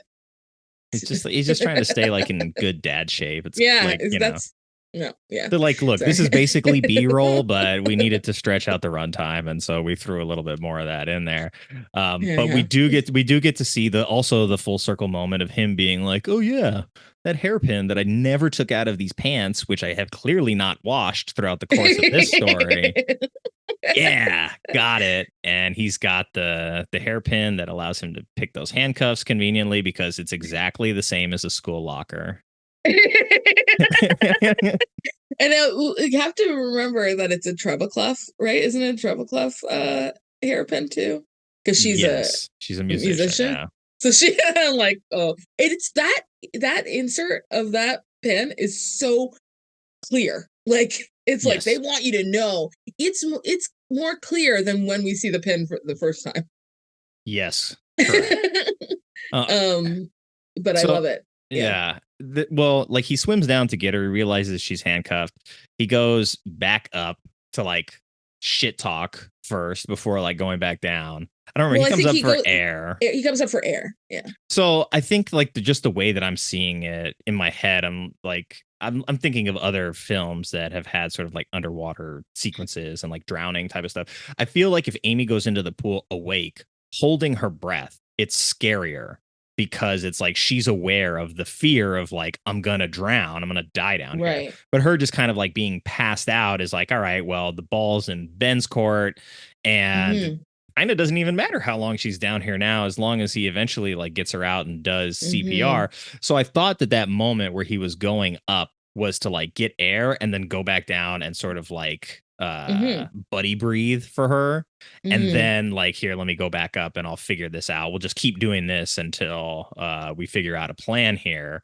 But no, she's just blacked out underwater. He does get her out of the pool. But I do like that for some reason, Erika's like, no, my craziness has just elevated to a whole new level where I'm trying to smack you with some like pool broom or something that she grabbed from the side of the pool. What is it again? Like, I hate you so much, I'm just going to whack-a-mole you while you're in the pool. Yeah. And when he finally gets Amy undone from the chair, she tries to whack-a-mole both of them, right? Yeah. But then that's his opportunity. He does. To like yoink, drag her in because she's holding on to that pool thing. That we don't know what it is. Remember what it is. Yeah, it's not like in Jaws. It's not the hook where you're trying to like rope the barrels. It doesn't look like the net either. It almost looks like an oar, which I'm like, where would that come into play? Anyway, yeah, and he yanks her in, pulls it, knowing her Achilles heel, her vulnerability is that she can't swim. She shouldn't have told him that. Right. Yeah, I know. I do like that scene though, because she's like in, and then she's like struggling, and he's kind of like just like slowly pushing away from her, like because he's not focused on like let me drown you. It's hey, I just need to get you away from me so that I can get Amy out of the pool and do CPR and get her back. And then it's like, you know, just her weakness being exposed and him being like, yeah, I'm not going to kill you, but I'm not interested in saving you either. Right. He's not trying to push her down. In fact, she's trying to push him down. Yeah. And basically use his body to buoy her. But he just needs to get away from her. I also do like that it's not like this crazy thing where he has this, they add another layer where he has to struggle with Amy. You know what I mean? He's a strong swimmer. He gets to the end and he just like gets himself out of the pool before he gets her out of the pool so that he can, do that. And I'm like, I appreciate that. They didn't try and make it more dramatic than it needed to be. And he just got down to doing CPR or whatever. Yeah. And especially because you're filming in the water too. You could be like, oh, he like elbows her in the face or something and she starts bleeding and you get the big dramatic like blood in the water like we saw with Josh earlier too. So yeah, I mean, at least they had done that earlier in the film. They didn't feel the need to go back to the well with that. So, but yeah, I mean, it's an efficient thriller. It's under 90 minutes. So it doesn't really it doesn't waste time. It knows what it's doing. It does it competently. And I just think that if there's a lot of other movies that are like this, people are probably just like, I could probably see a better version of this kind of movie. But I think this sort of exists between that rated R space and like actually PG-13 space. So it was made for a very maybe small demographic of like 18 to 25. But I mean, shit, I was like 18 when it came out. So made for me. Yeah. But then also as an adult, I was an adult when I saw it, but as like somebody much older, I still really appreciate it. And now also it takes me back to that time, even though it was in 2002, it certainly feels very rooted in the 90s. It does. Yeah. And I mean that as a compliment to a lot of the strong, like erotic thrillers came out in that time, Absolutely. But since you're doing this for review, like why don't you tell me and sort of our audience about what the process of like, hey, this is the program we're doing, this is the selection of the film. Like, how does it get slotted into the programming process? Well, basically, we have a big programming team, or curators, and my series is mostly sports or sports adjacent films, and basically, I work um all year on trying to figure out what films I'm going to pick for that year for my series. And then our program director takes that and she kind of tells us we pick the months. We try and pick the months that will work best for us, that the film will lie in and where they come in the series of films that I picked for the entire year. Um and then she tells us if we can slot them in those places. Are the films available at that time? Are they available at all? you know Yeah. what format are they available in, that sort of thing. And then we pick those dates, but I really love having, I mean, I don't know that I'll always be successful, but I really love having something that's collegiate, high school, college, something, in and around September, because it's back to school. And I think Yeah. that's kind of cool. It's kind of a fun vibe. It's fun for adults who are no longer in school too. It's like a memory for them too. But then sometimes also people bring their kids too, like, even if teenagers or even younger kids or whatever. So they can experience films that they've seen when they were younger together and that sort of thing.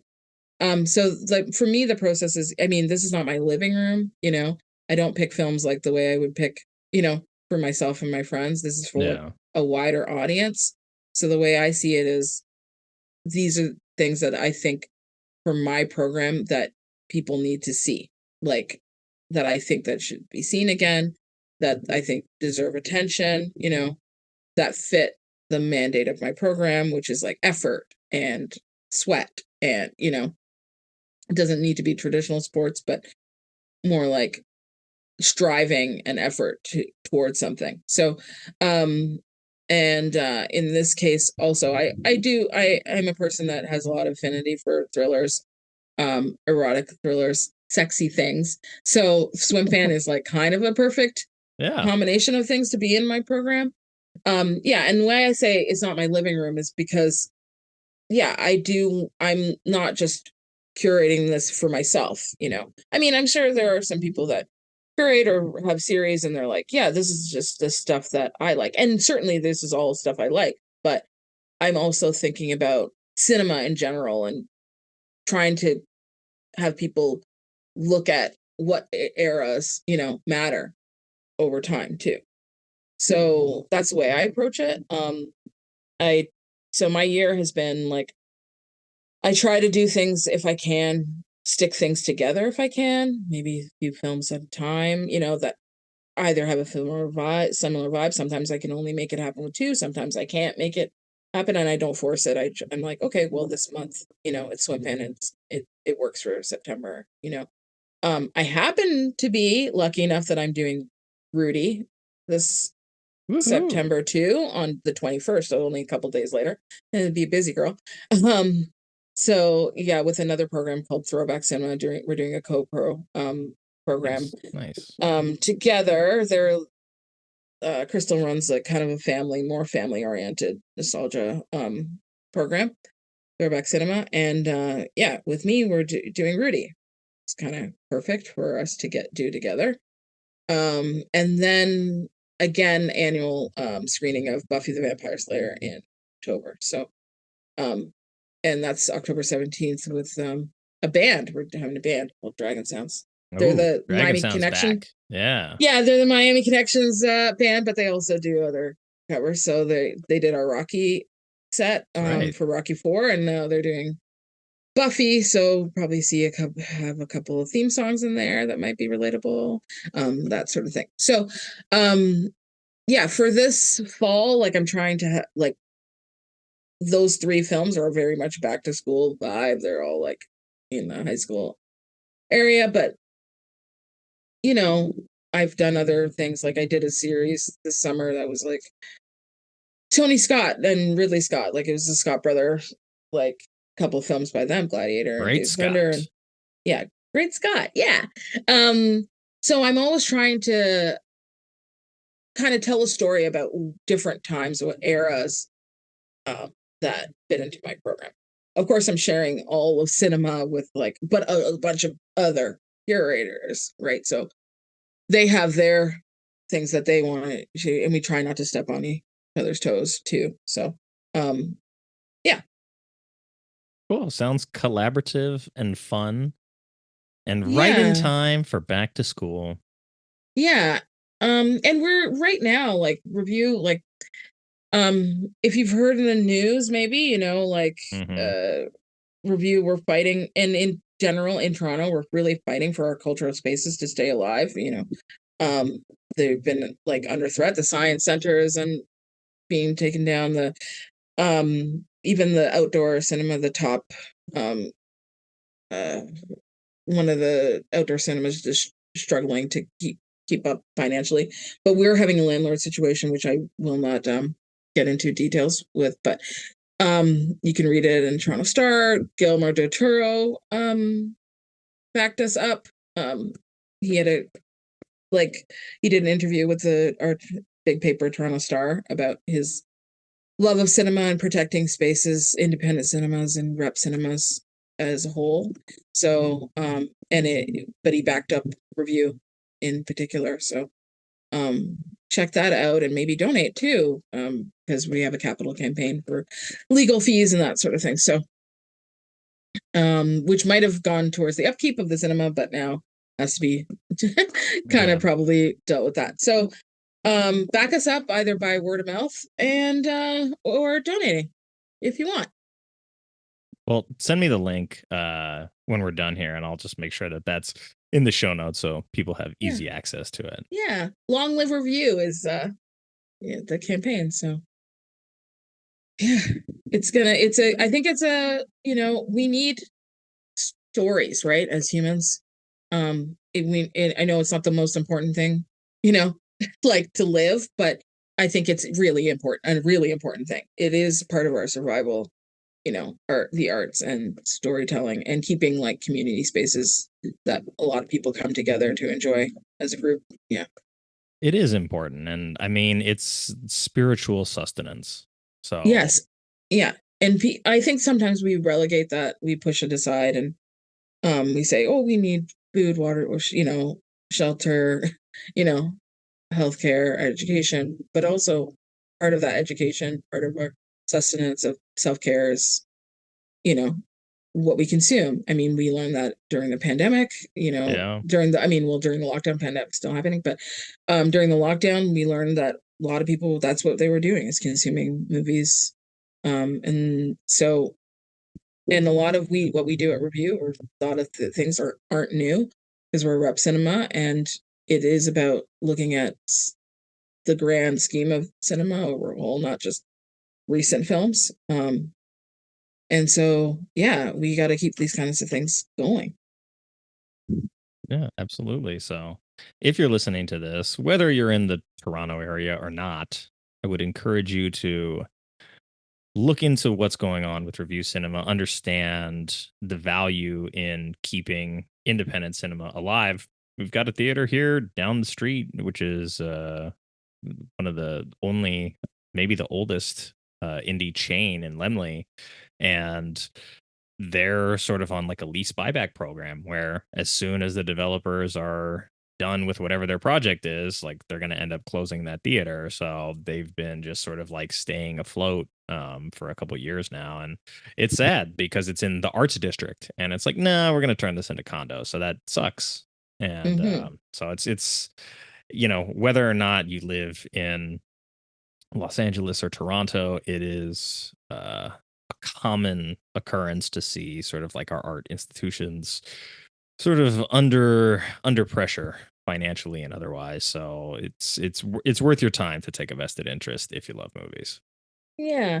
And movies it's a very particular and a very special kind of art form. One of the reasons I love them so much is because they are connected to so many other art forms, right?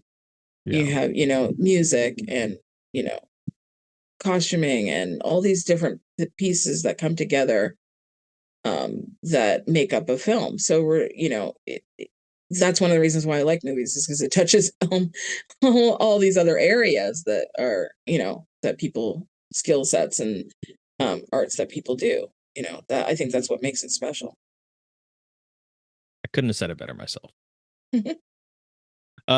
I wanted to give you an opportunity because there's been some upgrades to the show since you've been here, and we didn't do trivia. We still haven't done Critics Corner, which we can still do. But I put together sort of like a wheel of questions where I sort of like go some more intriguing questions than just trivia stuff. And since we didn't do trivia, I still want to give you a crack at the wheel. So pick a number between 1 and 8. 5. 5? Okay. Well, we're going to do 5 spins of the wheel then. That's what's going to happen. Let's see. I just added some questions today, so we'll see if they're good or not. Okay. Okay. Well, question number 1. If you could go back and do things over, what is the one thing you'd change with this movie and why? Let me think. Yeah, I think I would probably change some of the even though there are reason for them, I would take out some of the things like we talked about with the medical things and stuff like that. Like I wouldn't have Ben be like dealing with drugs when he has an issue with drugs. I think I would change that, even though it gets him in a position. I think you could still have a situation where that kind of thing is threatened or do something else. I feel like that kind of stood out to me because of his history with drugs. I felt like that was a mistake on their part. Okay. That's probably the one thing that I would change. I mean, I really like the movie. I mean, maybe I would take a little bit of his gloss off of him at the top, because even though you find out this story that he's cleaned up his act or whatever, maybe I would introduce a little bit of that a little bit earlier so that it doesn't have to be just from her. Even though you could argue that him starting to talk about that kind of thing again is also a trigger, like maybe he's been ignoring that part of his life for a while, and talking to somebody new about it kind of was like, oh yeah, I was a bad boy. Maybe I'll dip back into that. You know what I mean? I might have introduced that a little sooner, Yeah. It's like he felt safe in that she was kind of a stranger, where it's like, yeah. So I don't know that I would change a lot. I sure, there are things that are like little flaws, but some of those flaws I kind of like. They're kind of, it's kind of what it is, right? It's how the movie's made. I like those homages. There's like, actually, I'm going to do a post where there's a movie called Shock to the System where Michael Caine's looking through blinds like this. And I have another picture of Jesse Bradford, like looking through the blinds in the exact same way. And so this person, like, they obviously like are playing an homage to a lot of thrillers from the past. And I like those things. I mean, it fits it for the demographic that it's for, but also older people can appreciate too. Yeah, I agree. So we're going to go to question number 2 now from the wheel. You get to fan cast a modern version of this film. Oh my gosh. Give me your big 3. So give me a Amy, Madison, and Ben. Oh my gosh. Okay. So new people. Okay. Who's the woman? Who's the lady that is in Riverdale? The redhead, she plays Cheryl. I forgot. Well, I don't know. She would be Madison Bell. I would make her Madison Bell. And then I would maybe, I was talking about him yesterday. I wonder how old he is, but Nat Wolff. Okay, yeah. Alex Wolff's brother, as would make kind of a cool Ben. Yeah, I could see that. And I'm trying to think of an Amy. I want somebody. that's like, how old do you think they are? They're probably in their early 20s, 20 to 23. Yeah, so Madeleine Pettish? I think she'd make a good Madison Bell. Oh. But she's older. But she played the younger. And then Amy.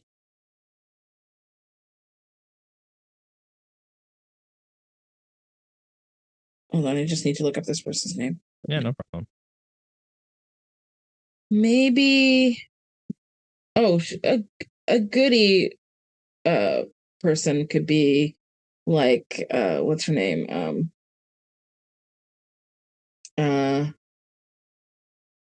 Maybe Coco Jones. She could do it.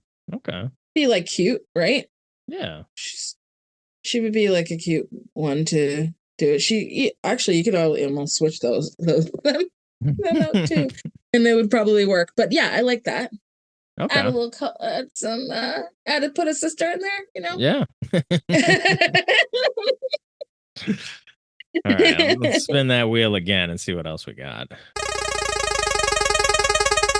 Yeah, she'd make a great Amy, actually. Okay. One of my favorites, 'cause it's silly. What movie snack would you pair with this movie?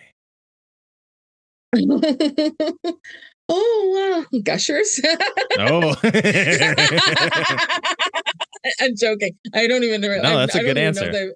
I don't think I've even had one before. I had Gushers before. This is the first thing that came to mind. No, that's a good one. All right, let's spin it again. That's what, 3? Yeah. Okay. If you could sit down for a meal with one character from the movie, who would it be and why? Probably Amy. You know, we'd have a good chat. She'd be really sweet. And also then I could be like, girl, find somebody new. Right. He's not good enough for you. I could give Amy a warning. Uh-huh. Like, he's gonna fuck it up again. Like, if he did this at this age, like, just wait till he gets older. Wait till he goes to college. It's only gonna get worse from here. Because I just feel like we would have like a good time. I feel like she seems like she's fun. You know what I mean? Some people might think she's boring, but I think that she's just dedicated and also seems like she's like a good friend and would have a good time. Yeah, I think she and is. Be easygoing. Yeah. Easygoing. Amy's and then chill. No drama. Yeah. Right? But she looks like she likes a party. She wanted to be there and yeah, she had fun. And then I'd be like, whisper in her ear, he's no good for you. Sorry, Ben. I like fun. Ben. But you know. Yeah. And no matter how much you like Ben, he's still not good enough for Amy. Not yet, anyway.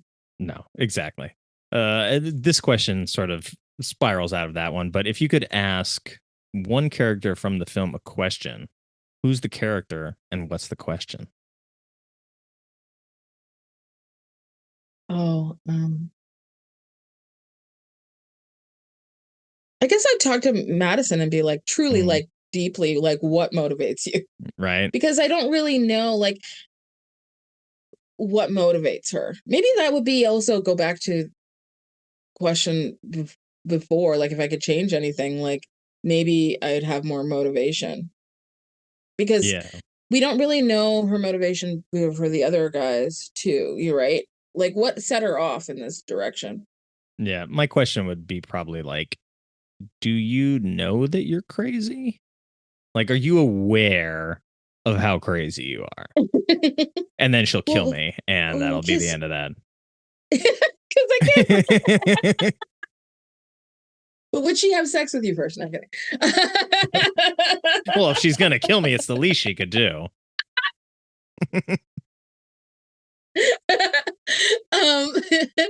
But I can't remember when they talk about her being new.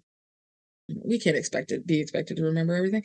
When they talk about her being new, do they talk about, because he says Josh is talking about the fact that the guy that he bullies every day pretty much, well, we assume is it every day, is her cousin, right? Why is Josh bullying him, and why do they like Josh since he's like he's such a shithead to that guy? What? And even like they're all like seem to be cool with the fact that he's shitting all over. Yeah, it's high school because it's like he kind of is afraid of that kid though too. Like he bullies him, but then when he like sees it's him, he's like, oh, I'm afraid this guy's gonna eat my face, so probably want to like tread lightly here. But then as soon as he leaves, he's like, that guy's such a freak. Yeah, but then they shake hands like. He's such a freak. Let's bond over this. Oh, the girl, the black girl, who's just, let's be real, kind of there to hold the camera at the end of the movie. Yeah. Well, she's also Josh's ex-girlfriend. It's that's right. That's why they have that tension. Yeah, and I'm kind of like, yeah, I guess I could see why she might break up with him. Yeah. He doesn't seem that nice. No. And he gives Ben a hard time, and he doesn't congratulate. Yeah, that's what she said. She was like, when it's your friend succeeds, like you maybe want to say congratulations. Maybe. Maybe if you're really friends. Except they are competing. Exactly. They're all a bunch of jocks. Yeah, but Jason Ritter's not like that. True. He's just like, hey, look, my mustache is growing in. I want to be friends with everybody. But you know why? But you know why he's not like that? Maybe because he doesn't think he has a shot anyway. Yeah. It's easier to be nice when you're not just coming second place. Yeah, just pops out of the pool like, hey, I'm Josh's friend. You want to shake my hand? Yeah, it's so weird. That was he's oddly cordial for a teenage boy. Yeah. Like, I don't remember any of the guys being like that when I was younger, where it's just like, hello, nice to meet you. I am Josh's friend. Right. Like that's not a thing that happens. No. Not in my experience, but you're like, I can confirm. Yeah, can confirm. All right, well, let's do a quick rundown of Critics Corner, and then we'll call it a wrap. Let me see. Has this been long? I forgot to put my timer on, so I mean, it's like standard length. I think we're still sub 2 hours. Okay. Let's see. So we start like 10:30, so a little under 2 hours. So hour 45. Try to edit all that out. Probably won't. Okay. We've got LA Times on the board. Manola Dargis, give it a 10. Oh, well, first of all, the overall Metascore 29, lowest score on the board. LA Times a 10. Does this predictable teenage take on the Fatal Attraction formula goes from dumb to even dumber? Oh gosh. Yeah, that's rough. Yeah. Not much to be mined from that one. Sorry, but all right. Let's see. We'll skip over the 20 because we've got some 30s. Yeah. So Village Voice or Variety. Village Voice. Scott found us. A chiller resolutely without chills, in which even the pool water always seems heated. And inasmuch as the Pike never owns up to its own trashiness, it's not even enjoyable camp. Oh. Yeah, it's a bummer. I disagree, Scott. I mean, I think if you can just if you're able to put yourself in Ben's shoes a little bit, like it still is freaky that like she's as crazy as she is, because like everybody makes mistakes, but you don't always expect your mistakes to come back and try to murder you and your friends and family. So right. And her expectations. Remember when he goes and opens his email and he has 81 emails? Yeah, it's a lot. 81. And then, but I do love Jesse Pryder's performance when he's trying to close that screen. Mm-hmm. And it won't work. Escape, control, alt delete. I'm surprised he didn't just like I was waiting for him to just like shove the monitor off the back of the table. Yeah. Just throw it. He's panicked as Amy comes around the corner. She pops up like her face right next to the topless picture of Madison. Hi, honey. It's like, oh shit balls. 80. Okay. Yeah, that's a lot of emails. We got 240s on the board. We got the New York Times and the AV Club. AV Club. All right. AV Club says at least Christensen seems to have the right idea. She gives her character a look that's part lust, part thousand-yard stare, and part Machiavelli in tight sweaters and form-fitting skirts. It's not exactly acting, but it's not predictable either, which makes it stand out all the more. How is it not exactly Kind of acting? like the most backhanded compliment ever. He's like, it's not acting, but It it's seems also, you can't stop watching. It's like, well, it seems like she's acting then, doesn't it?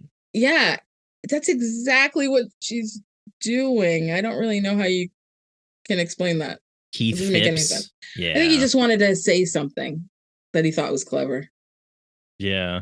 He's like, I But can't take my eyes off of her, but it's not because she's good or anything. I just can't take my eyes off of her. And I don't want to seem like a pervert, but yeah, yeah, she's not because acting. so he should just give it up and tell her that, say that she nailed it because she did. Yeah. I think she did too. Like she like I said, the way that they edit her like psycho twitch is great. Yeah. She like nails that part and she's like always intense and weird. And I think she did a really good job with this. Well, let's see. Okay, we've got 350s on the board. USA Today, New York Daily News, and the New York Post. USA Today.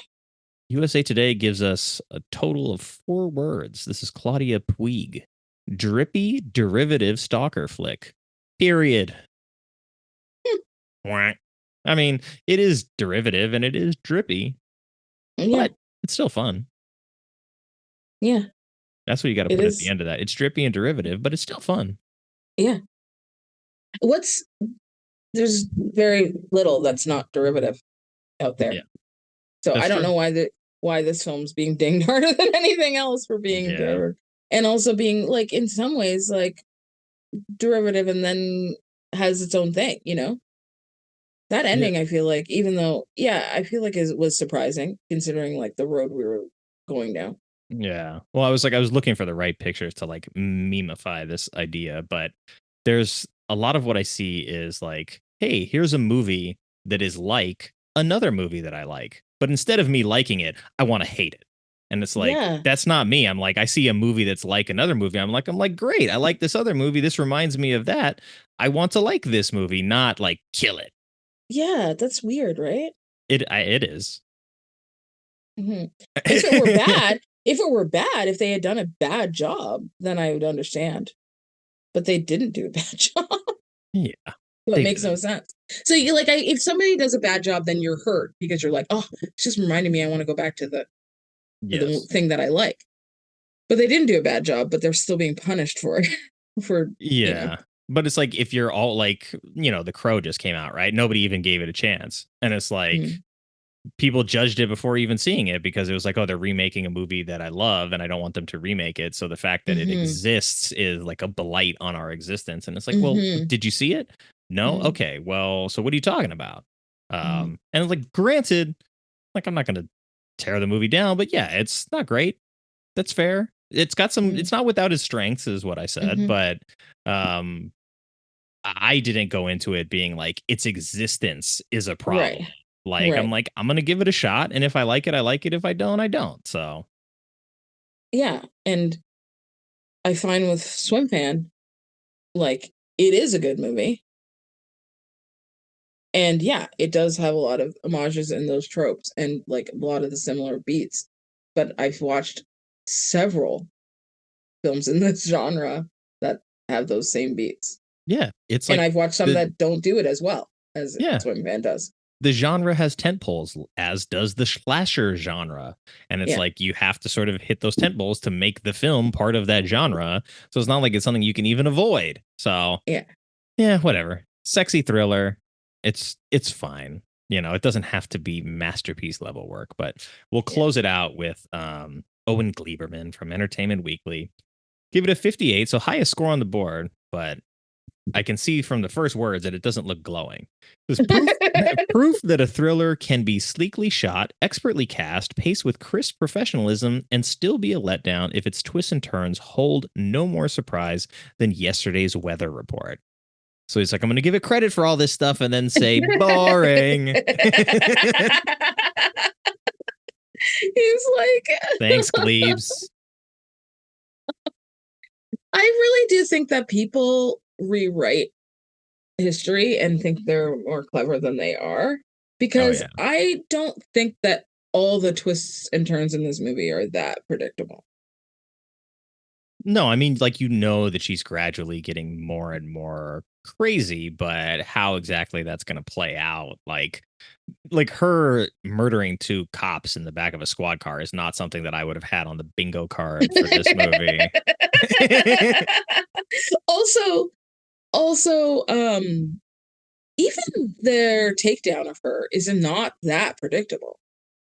Yeah, it's like, we're going to use your cousin who you definitely know. Right. And then we're going to do a little switcheroo on you. With this, like, the jacket. Right. But then also the fact that the girlfriend, like Josh's ex-girlfriend, was there recording it. And also the way Jesse Bradford plays that part, you don't really know what's going to happen there. And the people that are like, it was so predictable. I'm like, no, it's not that predictable. Yeah, when she pops out with the camera, I was like, oh, yeah. And I was like, okay, well, at least we get our happy ending. And then, nope, she's got to double tap a couple cops. Doesn't take the gun or anything, just the handcuffs. She totally, when she's handcuffed, she totally, like, I'm not trying to spoil it, but if you've seen Trap, then, I mean, it's not that far off. Yeah, and this movie's 20 years old. You don't have to worry about spoiling anything. Oh, well, as always, it has been a pleasure. Yeah. I will make sure that I get like ticket links and stuff up for the screening on the 19th. And if you shoot me the link for that article about Revue, I'll make sure that I put that in there too. Sure. For anybody that's listening, I know you may skip over the intro in the show, but I am, in fact, doing a giveaway for a $50 gift card to literally a physical media outlet of your choice or a theater chain of your choice. All you have to do is review the show on Apple Podcasts. That's it. And you'll be entered to win. And then at the end of Schwartztember, I'm going to announce the winner before I take my break for October. And someone's going to get $50. And I'm not doing a Visa gift card where they tax you $12 on top of it. So it's only a, $38 gift card or whatever. This is going to be 50 whole American dollars going to specifically a movie outlet of your choice. So all you got to do, I know people listen on Apple, just leave a review. That's all you got to do. I'd appreciate it very much. It helps other people find the show. Do it. Do it. It feels good. Everybody likes reviewing everything nowadays, except for this show. Yeah, review. Review for review. There you go. Look at that. How convenient. All right. Well, I appreciate your time. It's been a pleasure chatting with you. I wish you the best of luck with your screening, and I'm sure we'll get together soon. Yeah, and thank you so much for having me and adding this bonus. And it's been so delightful and fun. It has been. You have a good rest of your day, all right? You too. Bye. Thanks to Vanya for coming in on short notice and bringing a movie to the table that I probably would not have revisited on my own. If you had fun listening to us, I would encourage you to follow Vanya on X at Nostalgiafile and to check out the Revue Cinema, where she curates the program Paid in Sweat. I shared a number of resources and links that you can access to learn about Revue Cinema and help support the cause, and all that's up for you in the show notes. And of course, thank you to everyone who took the time to listen to this episode. I know you have a lot of choices when it comes to podcasts, and I appreciate you spending your time with us. I hope you enjoyed the show, and if you do, please consider leaving a rating on your podcast platform of choice and telling a friend about it. And the support page is now live over at ko-fi.com. That's ko-fi.com/badmovieswelove. I'd love to hear from you, so if you have a bad movie you love or would like to be a guest on the show, you can contact me at badmovieswelove@theshice.com or at badmovieswelove on Twitter and Instagram. And that's love with an LUV on the socials. And until next time, take care, be well, and have fun however you get your movies.